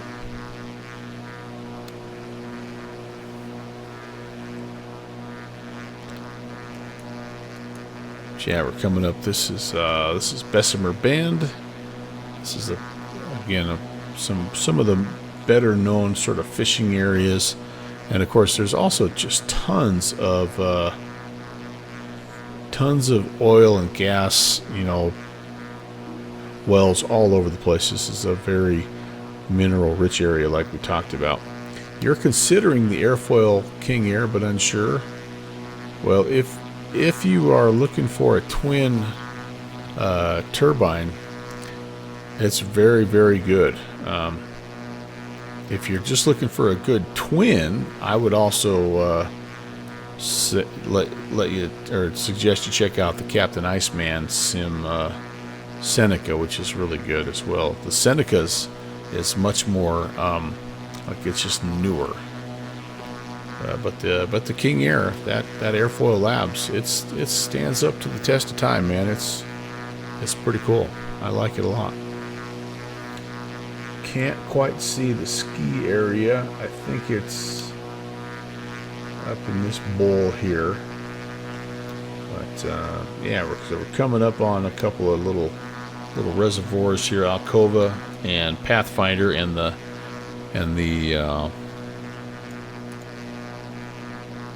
stretch that's in between them is called the Miracle Mile.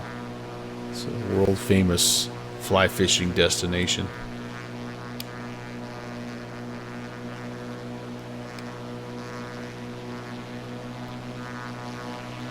We're not going to get half as far as I wanted to today. That's okay. But yeah, the other part about this town, and again, you know, it's we call it a city. I don't know if it's quite big enough to be a city, but the other nice thing about this is it's centrally located, so it's very close to everything. Relatively close.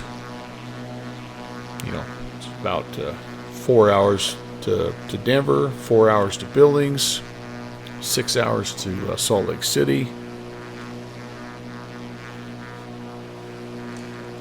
4 hours to Rapid City. I mean, it's kind of just in a good spot geographically.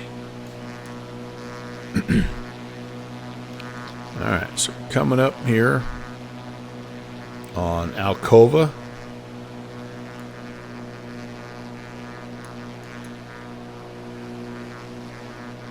I'm trying to also see if I can locate this little airstrip that's out here. I don't know if it'll have it or not. It's just a little dirt airstrip. The Miracle Mile airstrip. Yeah, Texas is a little different beast when it comes to travel, isn't it? Where are you, airstrip?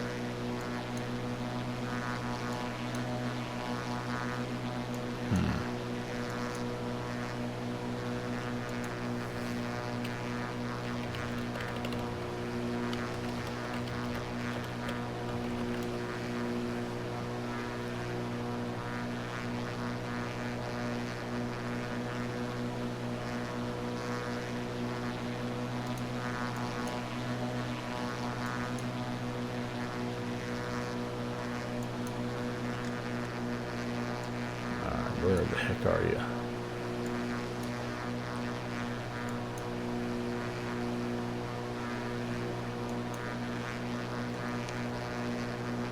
All right, I think I found it here. So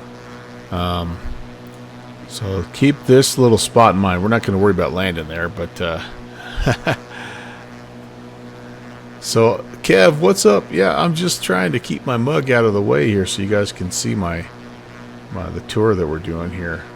But so we're just gonna make a little pass here. This is Alcova, or sorry, this is Pathfinder Reservoir. This is Seminole Reservoir, and we're just gonna kind of, this is the Miracle Mile right here, and there's a little landing strip if you ever feel so inclined. I've just lost it again. Oh, there it is. But yeah, Kev, I have really been enjoying your streams, dude. You've got a cool vibe going on right now, and I'm so glad you're doing it, dude. It's been really, really fun. So I am here. I promise. So I'm gonna take you up here to the Alcova Reservoir Dam. It's kind of a famous, well, not famous, a Wyoming, a local legend. It's a beautiful spot. This is a very popular boating and fishing reservoir, and yeah.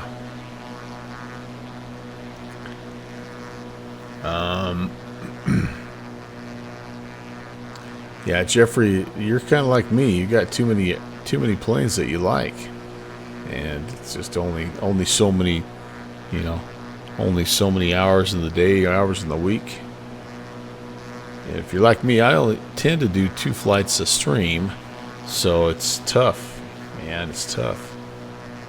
I wouldn't call me that, but it's cool to have another high quality streamer going. If you guys, by the way, haven't checked out, I've not done a good job. I should have these set to some kind of a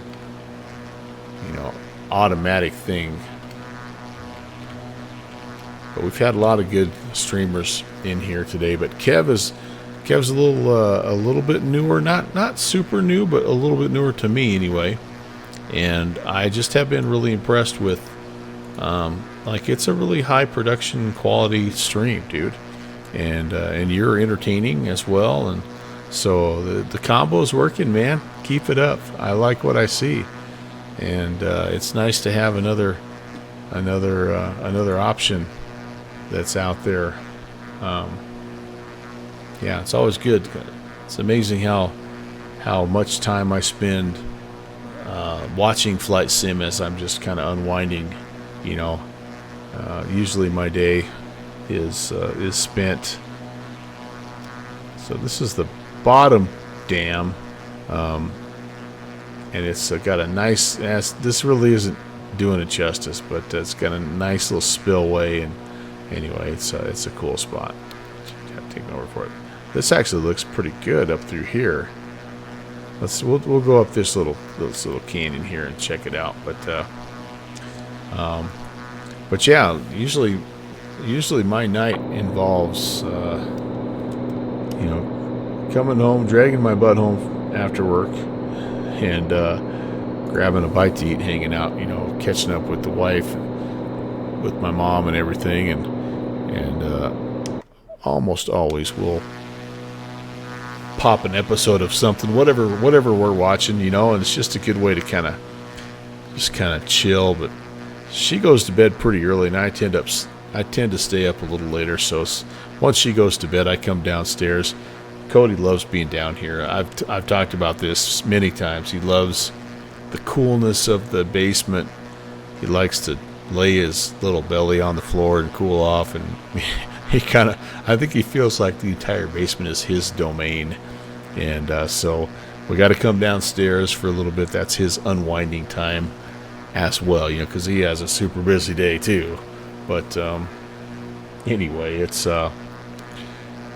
fun to come downstairs, and like for the weekend when I wasn't feeling good. We were supposed to go out of town on Saturday, and my wife wasn't feeling well, so we stayed in town, and I was going to kick a stream up, and I got to watching you, and I think Continuous Ignition was on a little bit, and there was just some other dudes that I just had so much fun just watching that I'm like, you know what, I'm just going to I worked on the livery, and I messed around with some scenery, and I just kind of kept it in the background. It was awesome. It was really, really cool. This is doing a decent job of showing you this canyon here, which is really cool. But the big dam up here is the one that I think is really awesome, and it doesn't quite look the same as what you're seeing in real life.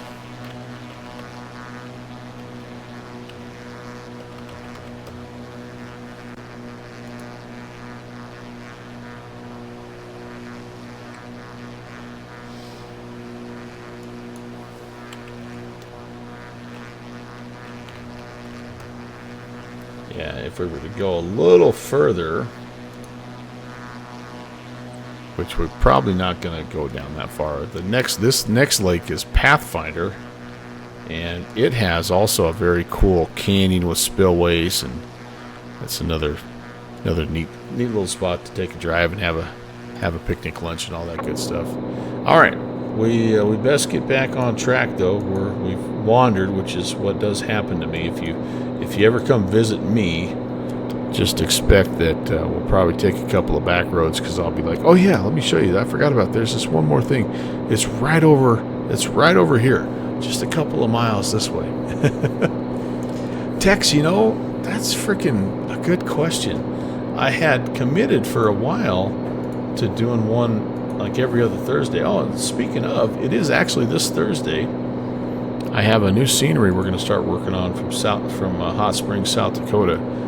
And yeah, buddy, you just built your first airport in Microsoft. Nice. That's a pretty cool SDK that they have in Microsoft Flight Sim. I don't know about 2024, but the 2021 was quite. It was really neat. I enjoyed messing with it. Oh, fuel imbalance. My fuel's not imbalanced. Your fuel's imbalanced.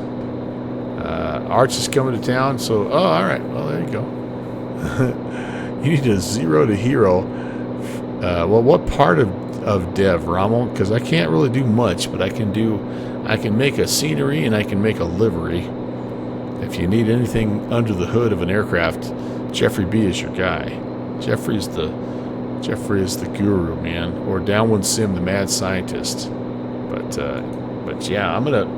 So Thursday, if you're interested just in the scenery, world editor kind of side of things, I'm gonna take you through just a few basics, and yeah, tune in. It's my 6 p.m. slot.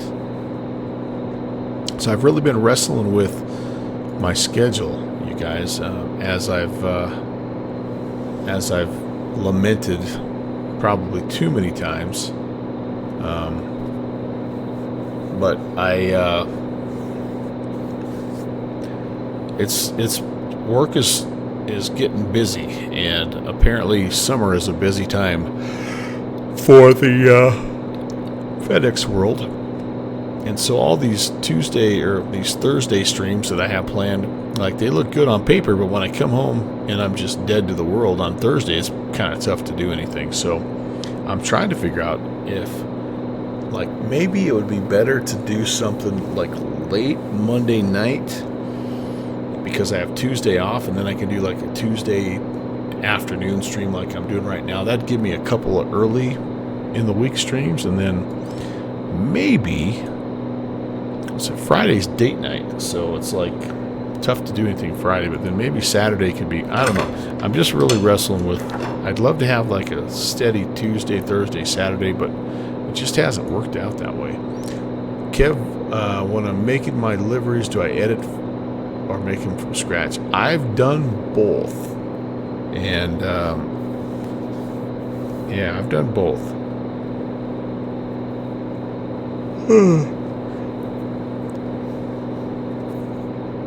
I just got done making some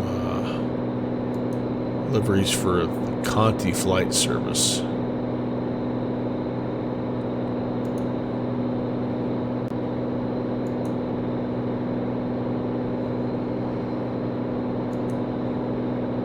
I think I shared these over on my X-Plane. Yeah, I just shared these here. So these ones here, I made these from scratch from a blank white template and a little wireframe. That one ended up being the one we went with. This one was kind of trippy, but just, you know, I mean, it just didn't quite work. Yeah, Jeffrey, there you go. That's actually a better answer. If you had a good paint kit, it makes all the difference. But sometimes, though, it's nice to just, you know, like this is the one I made for. This is the one I made for the King Air, and it was just a blank white, and I just threw a couple things on it, you know, nothing major.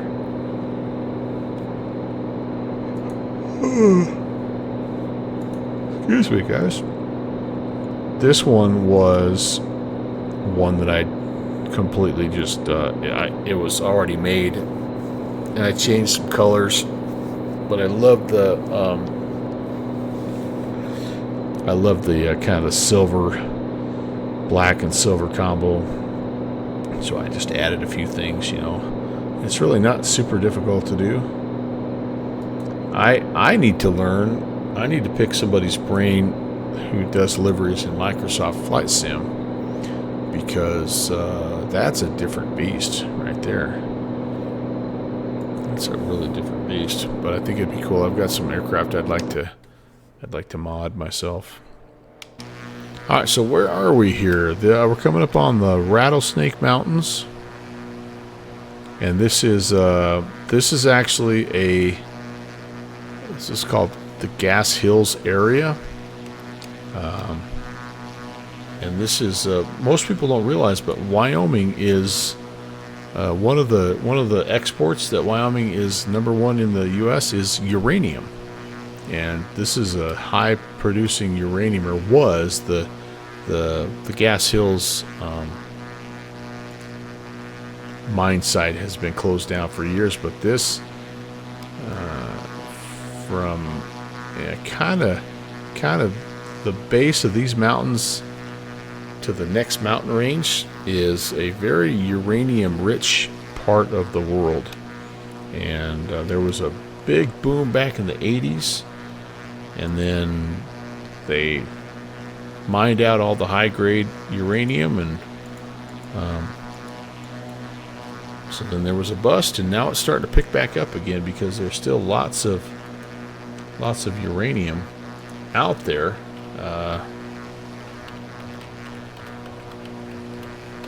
And so, you know, it's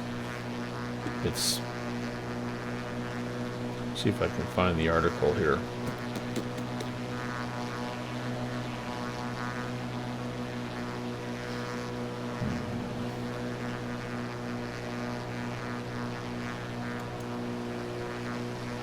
Oh, this is from 7 hours ago.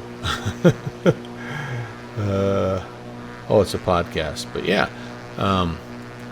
it's just one of those things that, as you know, as the good stuff gets more and more scarce, then they have to mine the lower grade uranium, which is not a terrible thing, because even though the uranium is getting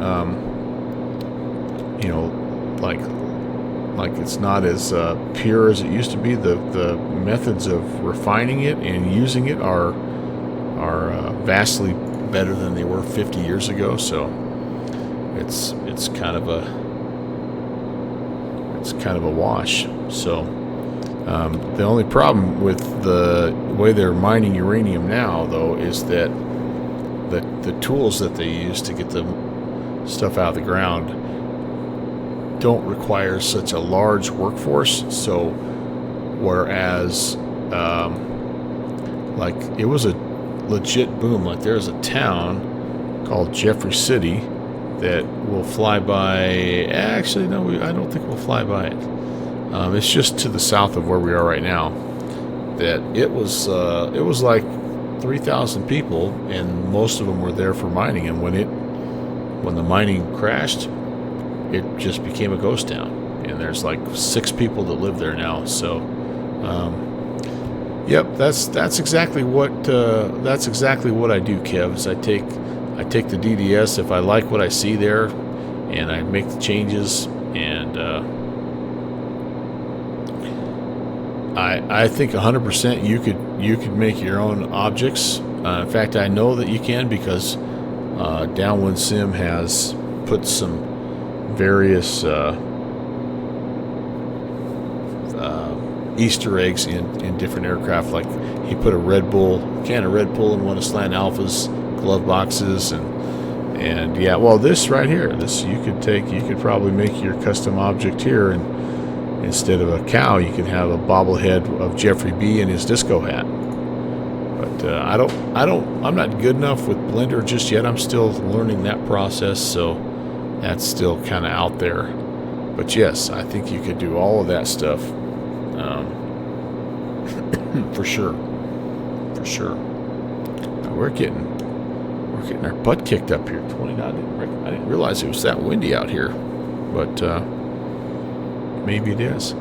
So we're coming up obviously on my neck of the woods, and we're just skirting. This is the one of my favorite parts of Wyoming. This is the Red Desert area, and we'll take some time when we loop back around the southern part of the state. We'll explore the Red Desert.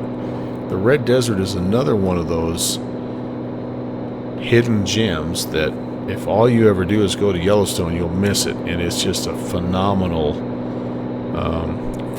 place. It has everything you could possibly want. It's really cool. So I really, I'm excited to show you that when we head that way. Yeah, the world does need that. I 100% agree. Or if nothing else, like a little air freshener with the disco, with your head with the disco ball just hanging from the rearview mirror or something. Yeah, that's the next project. I agree, Ron. What do we have to do to make this happen? Come on, let me know. Let's make it happen.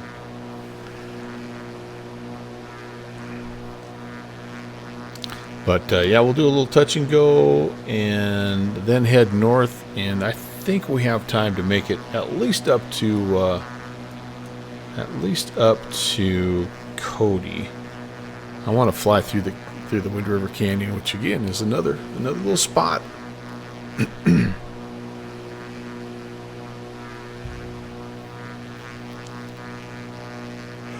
But we might not make it all the way back over to. Might not make it all the way back over to our little Bighorn Airport. A little Buffalo Airport, I should say.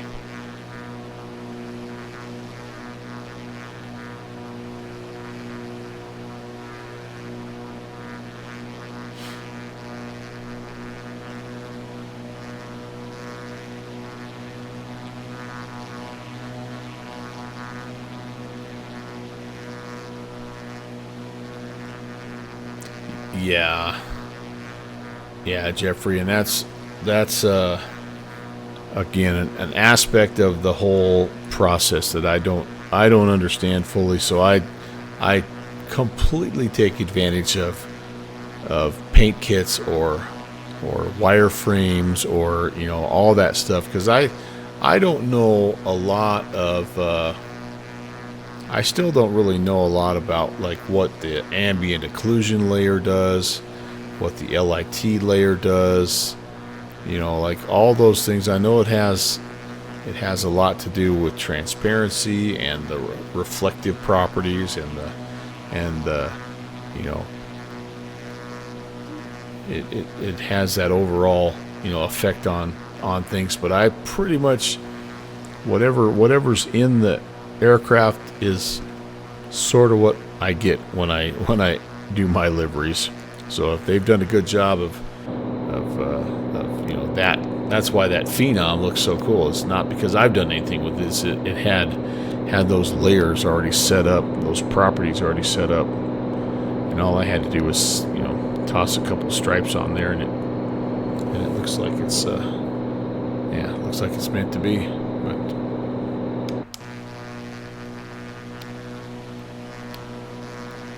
But there's got to be a way, though, right, Jeffrey, to do that, because how do they light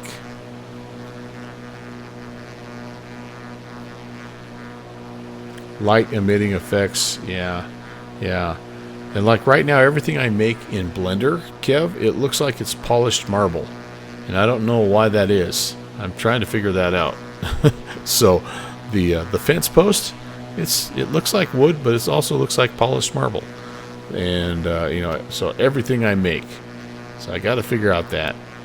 And I'm thinking that has something to do with the normal map. There you go. But how do I how do you tweak that? I don't know. That's what I'm trying to learn. But anyway, yeah. My stuff needs to look more normal, less marbly. Yeah, no worries, Jeffrey. I'm actually heading out of town for vacation here myself, and I'll be off for a good week or a little bit more. But after that, yeah, I think it'd be fun to sit down and do a little dev work with you. That'd be fantastic. You've already taught me a ton about the process, but yeah, man. So. In the normal, white is glossy, black is rough. So if you don't have a normal map, see, here's the thing, Kev, this is where I'm at. Like, I make the little, like, let's say it's a fence post. I'm good, I can make the cylinder, I can slap a texture that looks like wood on it. You know, I can export the object into X-Plane, but like, how do you make a normal map? I don't know. But the blue channel is for specularity roughness. The alpha channel is for reflectivity and metalness. There is no parking in the white zone. The white zone is for loading and unloading of passengers only. That's the other thing about the Kev Mikwa stream, by the way. You got to pay attention, because that sucker will drop 80s music references on you. He'll drop movie quotes. You have to be paying attention.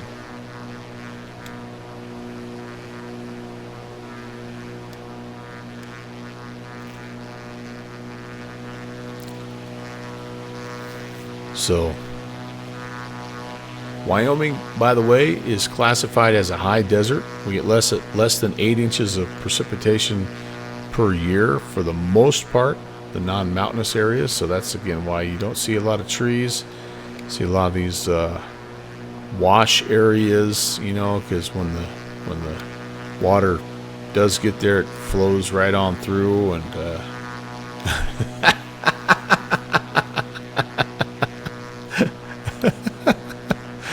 I knew you'd get that, Kev. I knew you'd get that.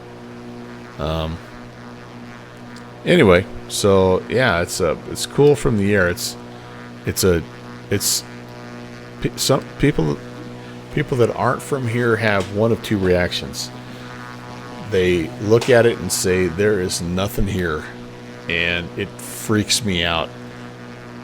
And then there's other people that are like, they are caught up in just what an incredibly expansive, beautiful place this state is. It's just unbelievable. You can see for miles. And then when you get down and you rub noses with the ground, there's so much going on that you don't realize. There's so much wildlife and vegetation and flowers, and I mean, it's just a little bit of a, I don't know. It's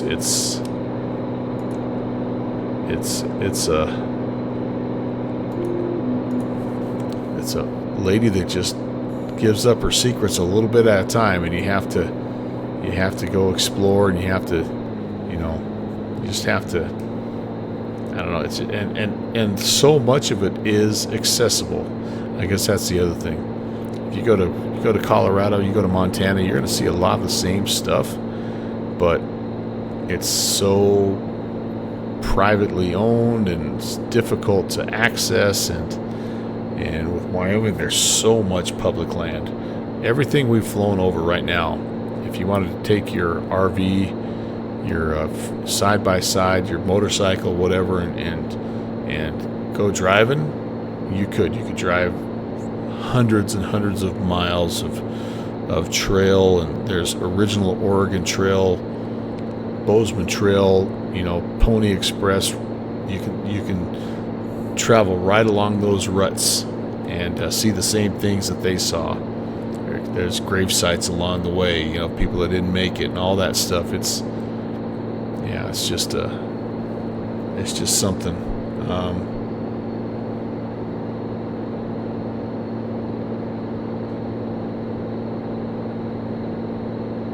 Uh-oh, I missed a little something there. Art, did you ask a question? And, oh, what's the skunk? Yeah, so, yeah, Jeffrey answered it for you. So, yeah, it's just an updater tool, and some developers have chosen to have it as it's like that's how they update their aircraft, and others don't like it for whatever reason. So all those aircraft that you saw listed on there, those developers they've included a config file, and so anytime they push out an update, that goes out to that Skunkworks Skunkcraft updater, and then the updater will go and automatically get the files that you need and update it for you. So that it's just an updater tool, I guess, if that makes any sense.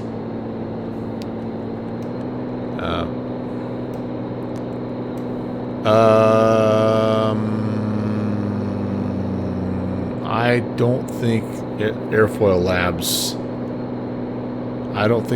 Labs does use it, Ron. So Jetstream just dropped it. Yeah, well, V-Sky Labs hasn't used it for a while.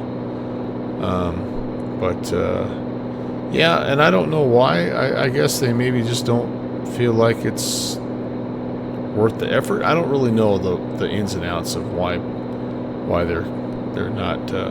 Oh, it does? Okay, cool. All right, cool.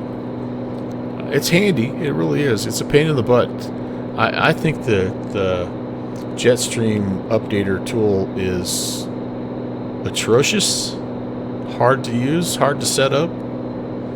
Just feedback for your Captain Iceman dude, Jeffrey, if you ever have a chance to talk to him about it. The user interface is not intuitive, and every time I leave there, I don't know if I've updated my plane or uninstalled my plane or installed a second copy, or so anyway. But it sure is nice having, whether it's Skunkworks or whatever, it's nice to have everything in one place if you can, because otherwise you're going to X Updater, and Flight Factor has their own one, which is stupid. Yeah, so anyway,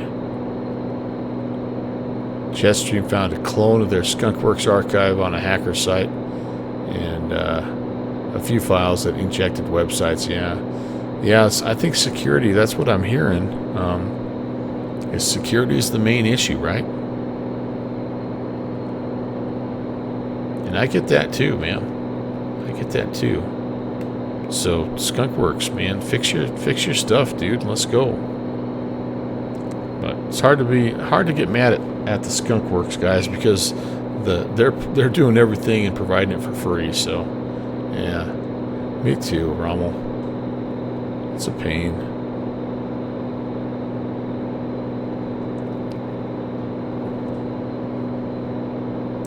Well, guys, I just got word from my wife that I'm going to be needed even a little sooner than I thought. So we're going to call Central Wyoming Regional our final stop here, and I think we've got, I don't know, probably another 30, 40 miles or something like that. So we'll have to pick up from here when we leave off, and that's okay, because we've got a big state, and it's fun to have reasons to fly and show off and let this guy suck in oxygen, even though we don't need it, because it's only 6,600. Tex, always got to rub a little salt in the wound, don't you, man? No, it's part of the deal. I don't know if Erica's still here, Beaver 524 Echo Alpha. We talk a lot about just how much flight sim is like one of the really realistic aspects of it is how much time you spend in maintenance, how much time you spend working on your plane to make it ready, airworthy. And you know, in the real life, you're turning wrenches, and in the sim, you're clicking buttons and messing with X's and O's or ones and zeros, I should say, and yeah, but it's fun either way. I just got I just got here.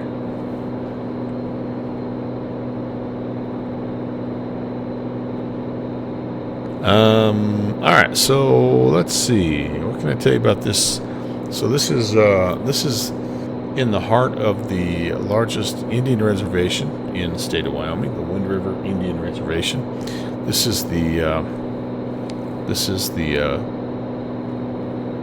Wind River Basin, and the mountains that you see there are the Wind River Mountain Range. You have also the Bighorn Mountains over here. You can see a little bit of the Owl Creek Mountains, and then the Absaracas are just peeking their head up over there. So several mountain ranges. Of course, talked about the rattlesnakes over here, and but anyway, what ends up happening with all these mountains is it pushes moisture north and south of this area. So this is the reason why we have the red desert, and it's a super dry place, but not so dry that it doesn't. It's teeming.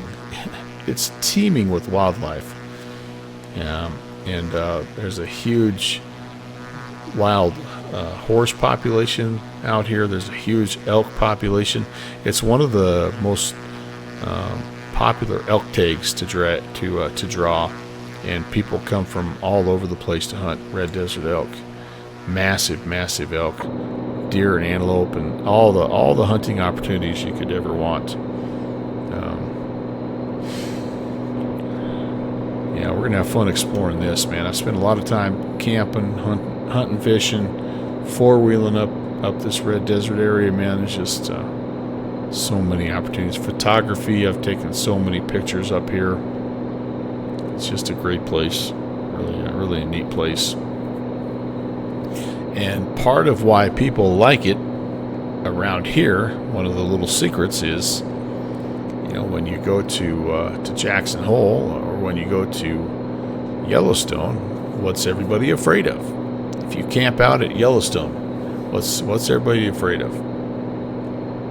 I don't normally ask quiz questions of the chat, but I'm going to ask you guys, see if you're paying attention. What's everybody afraid of when they go to Jackson Hole or they go to Yellowstone?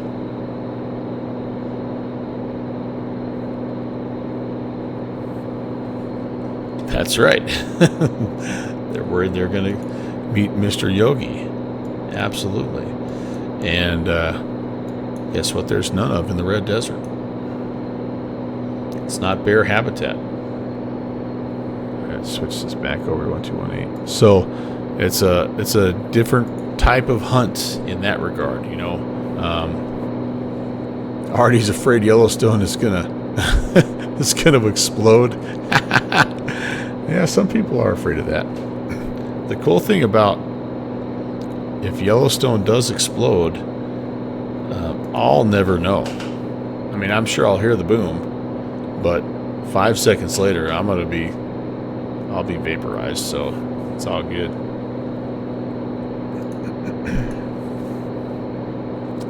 Yogi Bear. Do you remember Yogi Bear? Jellystone National Park. Alright, so we're coming up on the so the town of Riverton is actually a part. It's not a part of the Indian reservation, but it's fully enclosed. Basically, it was a part of the reservation that the government bought back, and so it's not governed by any tribal council or anything like that.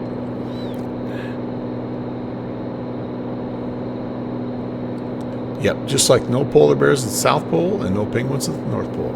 That's right.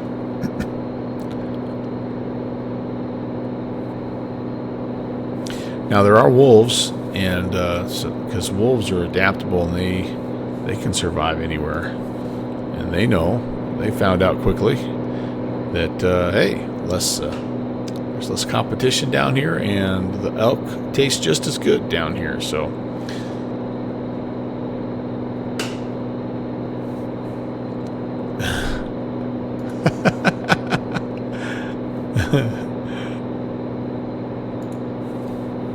alright, I think we're coming in here. I don't know how far out we are. Central Wyoming traffic, Cirrus November 11816. About 10 miles east of the field, and we're inbound runway 28, Riverton.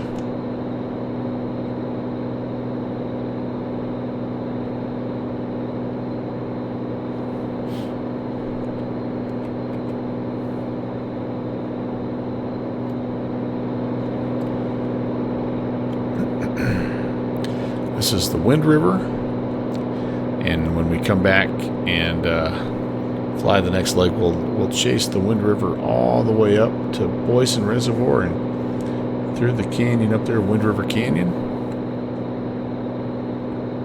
It's part of my route that I do on Monday. Really enjoy flying really enjoy driving the canyon. It's a beautiful, beautiful drive. All right, so last time I tried to land this plane at Casper, we were about 30 knots too fast. So I'm gonna try to cut this power a bit here, get back in the flaps range, and I believe I see a runway over there. Yes, I do. Try to bring it in around 90, kind of ref it out 75, 80. Should be okay. We got a little bit of a wind in our grill here, 12 knots. I've left all my lights on. Gear is welded.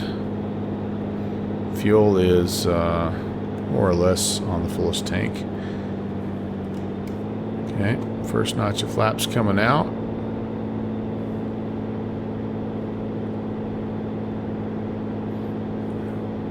Appreciate you guys hanging out today. I hope you had a good time.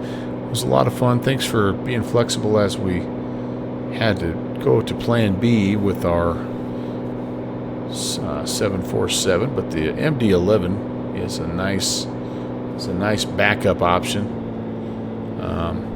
I was worried we were going to have to go Plan B with this thing too. I about couldn't get the thing started. But that's part of its charm.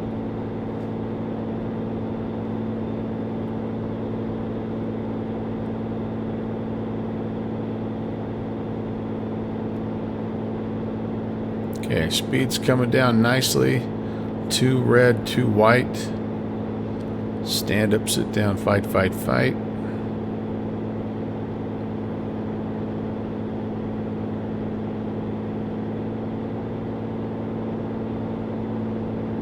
Gonna have a little bit of a wind off our left, it looks like. So, luckily, fortunately for everybody, I'm somewhat of a master of differential braking steering, so that shouldn't be a problem.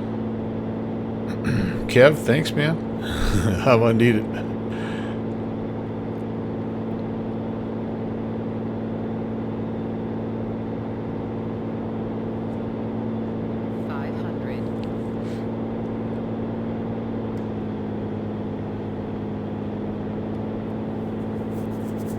I think we'll just land with 1 notch of flaps.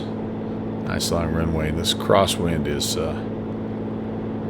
probably going to be a little easier to manage.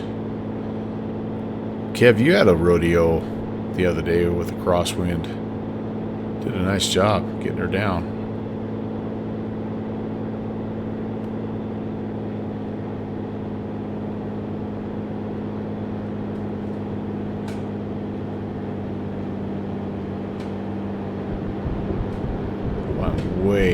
Way off to the left. Holy cow. But I'm also full right rudder.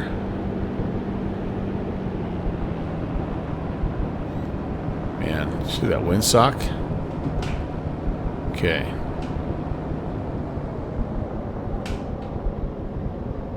I was trying to keep a little power in there to give myself a little rudder authority, but it's not to be. Alright, well, we went a little further than we normally do. when we land here, but that's all right. Give you a full tour of the taxiway there. No, so Kev, what he said was his flight was kind of didn't go like he planned. So I didn't see it, but he did come back later on and confirm. He's like, no, there's nothing wrong with the airplane, and he just said his flight didn't quite go like he wanted. So I don't know if he lost connection on. He was doing it on Pilot Edge. I don't know if that was part of it. So I just don't know. But I thought it flew really nicely myself, and yeah. So I don't know. I'll have to go back and watch his VOD. It was the rotate, yes.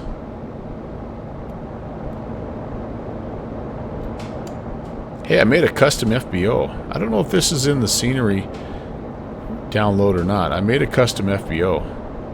Get ready to have your socks. They won't be completely knocked off, but the top part of your sock will fall down beneath the calf to your ankle area. Okay? So get ready for that. Get ready to have to pull your socks back up a little bit.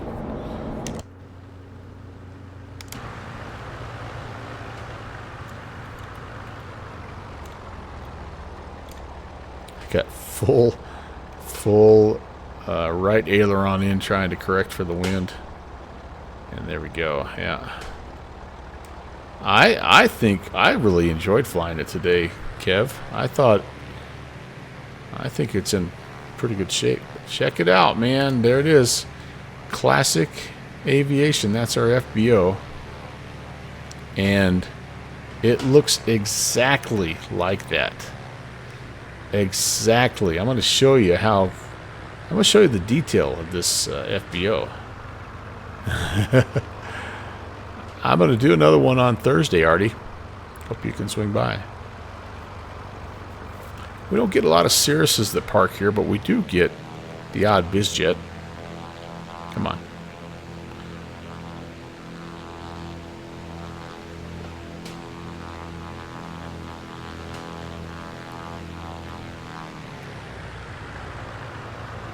All right, let's before we do anything, let's do the replay. No, we better shut down first. Shut down first. Park and brake set. Everything off. 8 flaps are up. And mixture to cut off. Fuel to off. I left the boost pump on the entire time. That's good. That's really good. Okay, let's do a replay. I've been enjoying those too, Artie. I haven't done one for a while. I don't know what's happened. It's just kind of been one of those things. Again, I think I was talking about this earlier. I tried to commit 2 streams a week, or sorry, 2 streams a month to doing scenery stuff, and so since I'm shut down, apparently it's going to do it in shutdown phase. All right, well, we don't need, you know what? We don't need no sounds anyway. We should have some lame AI music going. Oh, crabby! I try to correct. Left. Yeah, I did. Yeah, I'm just not getting. Yeah. Okay. So 2 things I did okay. One is I tried to correct, and the timing of that was pretty good. And the second thing was I got that upwind tire down first. So two pretty good things. The thing I didn't do very well, though, is I should have got off the power a little sooner and should have got the flaps up a little bit sooner as well. That would have helped out quite a bit. Just watch this from this. So I'm not bad. I'm pretty lined up here. I kick it around. I'm not bad. I start to drift a little bit to the left. Yeah, I guess I could have brought the tail around a little bit more, but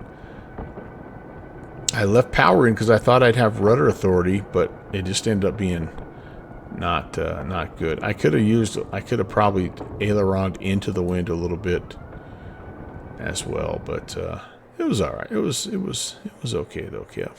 I mean, that's definitely not. That's one of the better landings I do. All right, let's take a look here. See what it looks like on the trespasser cam.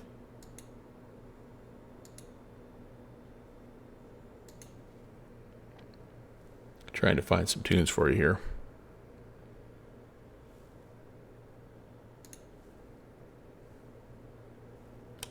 Yeah, you just lose it, man, when you lose a little bit of energy at the end.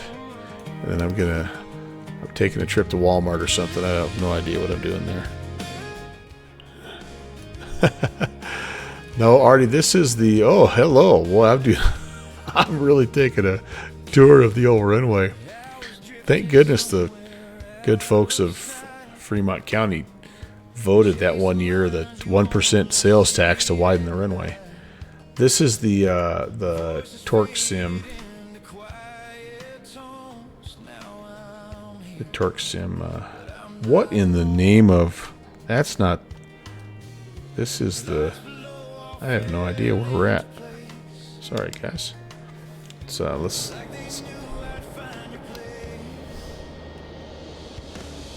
All right, yeah, we'll take a look over here.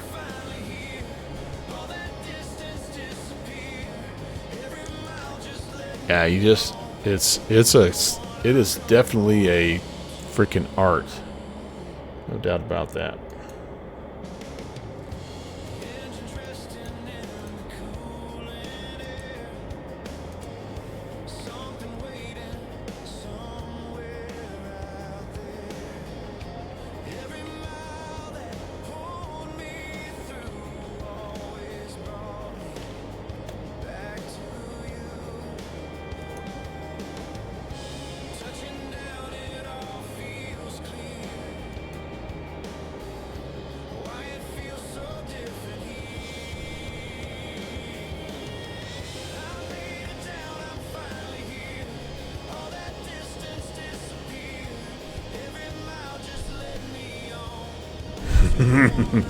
I'm seeing the centerline stripes going by. I'm a little concerned at this point.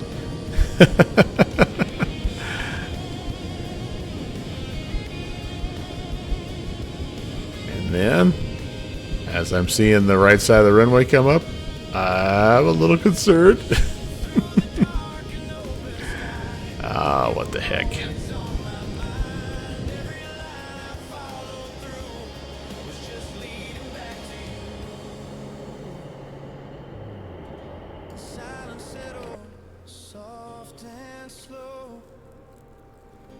Now there's somewhere I can go.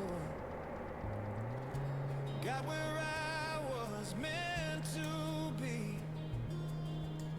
Right where you've been waiting for me.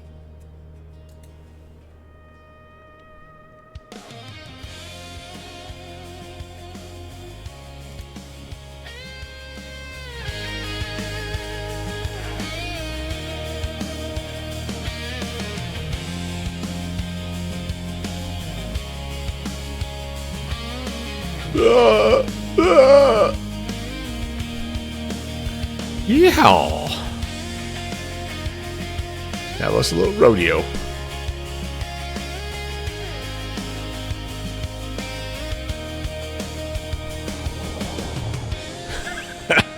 Can see the panic in everybody's eyes. Again, I can hear the Irish pilot making rude comments about my landing. That's all right. Thanks for watching my vlog. Well, it was a very good day, guys, and you are a major reason why it was. So I really appreciate you being here, and hope you enjoyed a good couple of flights. We did a little something into Dublin in the MD11. It worked great, and then a little bit of tour of sort of central Wyoming, I guess, is kind of what it ended up being. But we'll pick up from here next time, and take it down the road a little farther. So, Kev, you're welcome.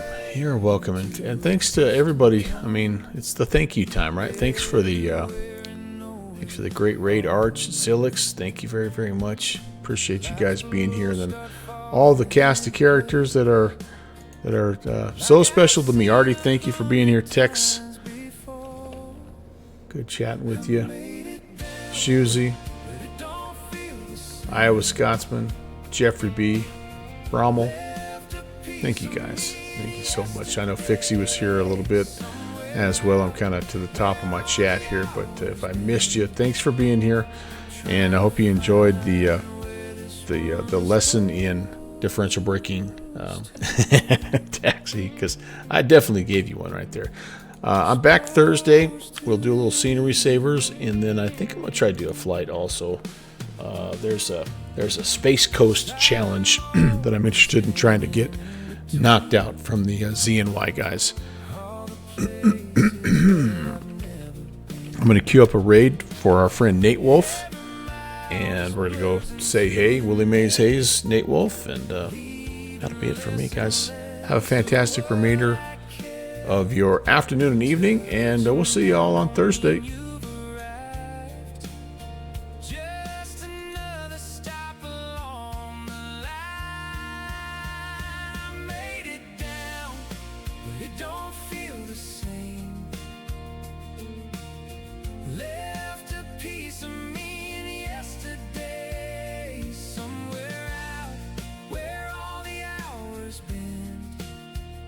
Try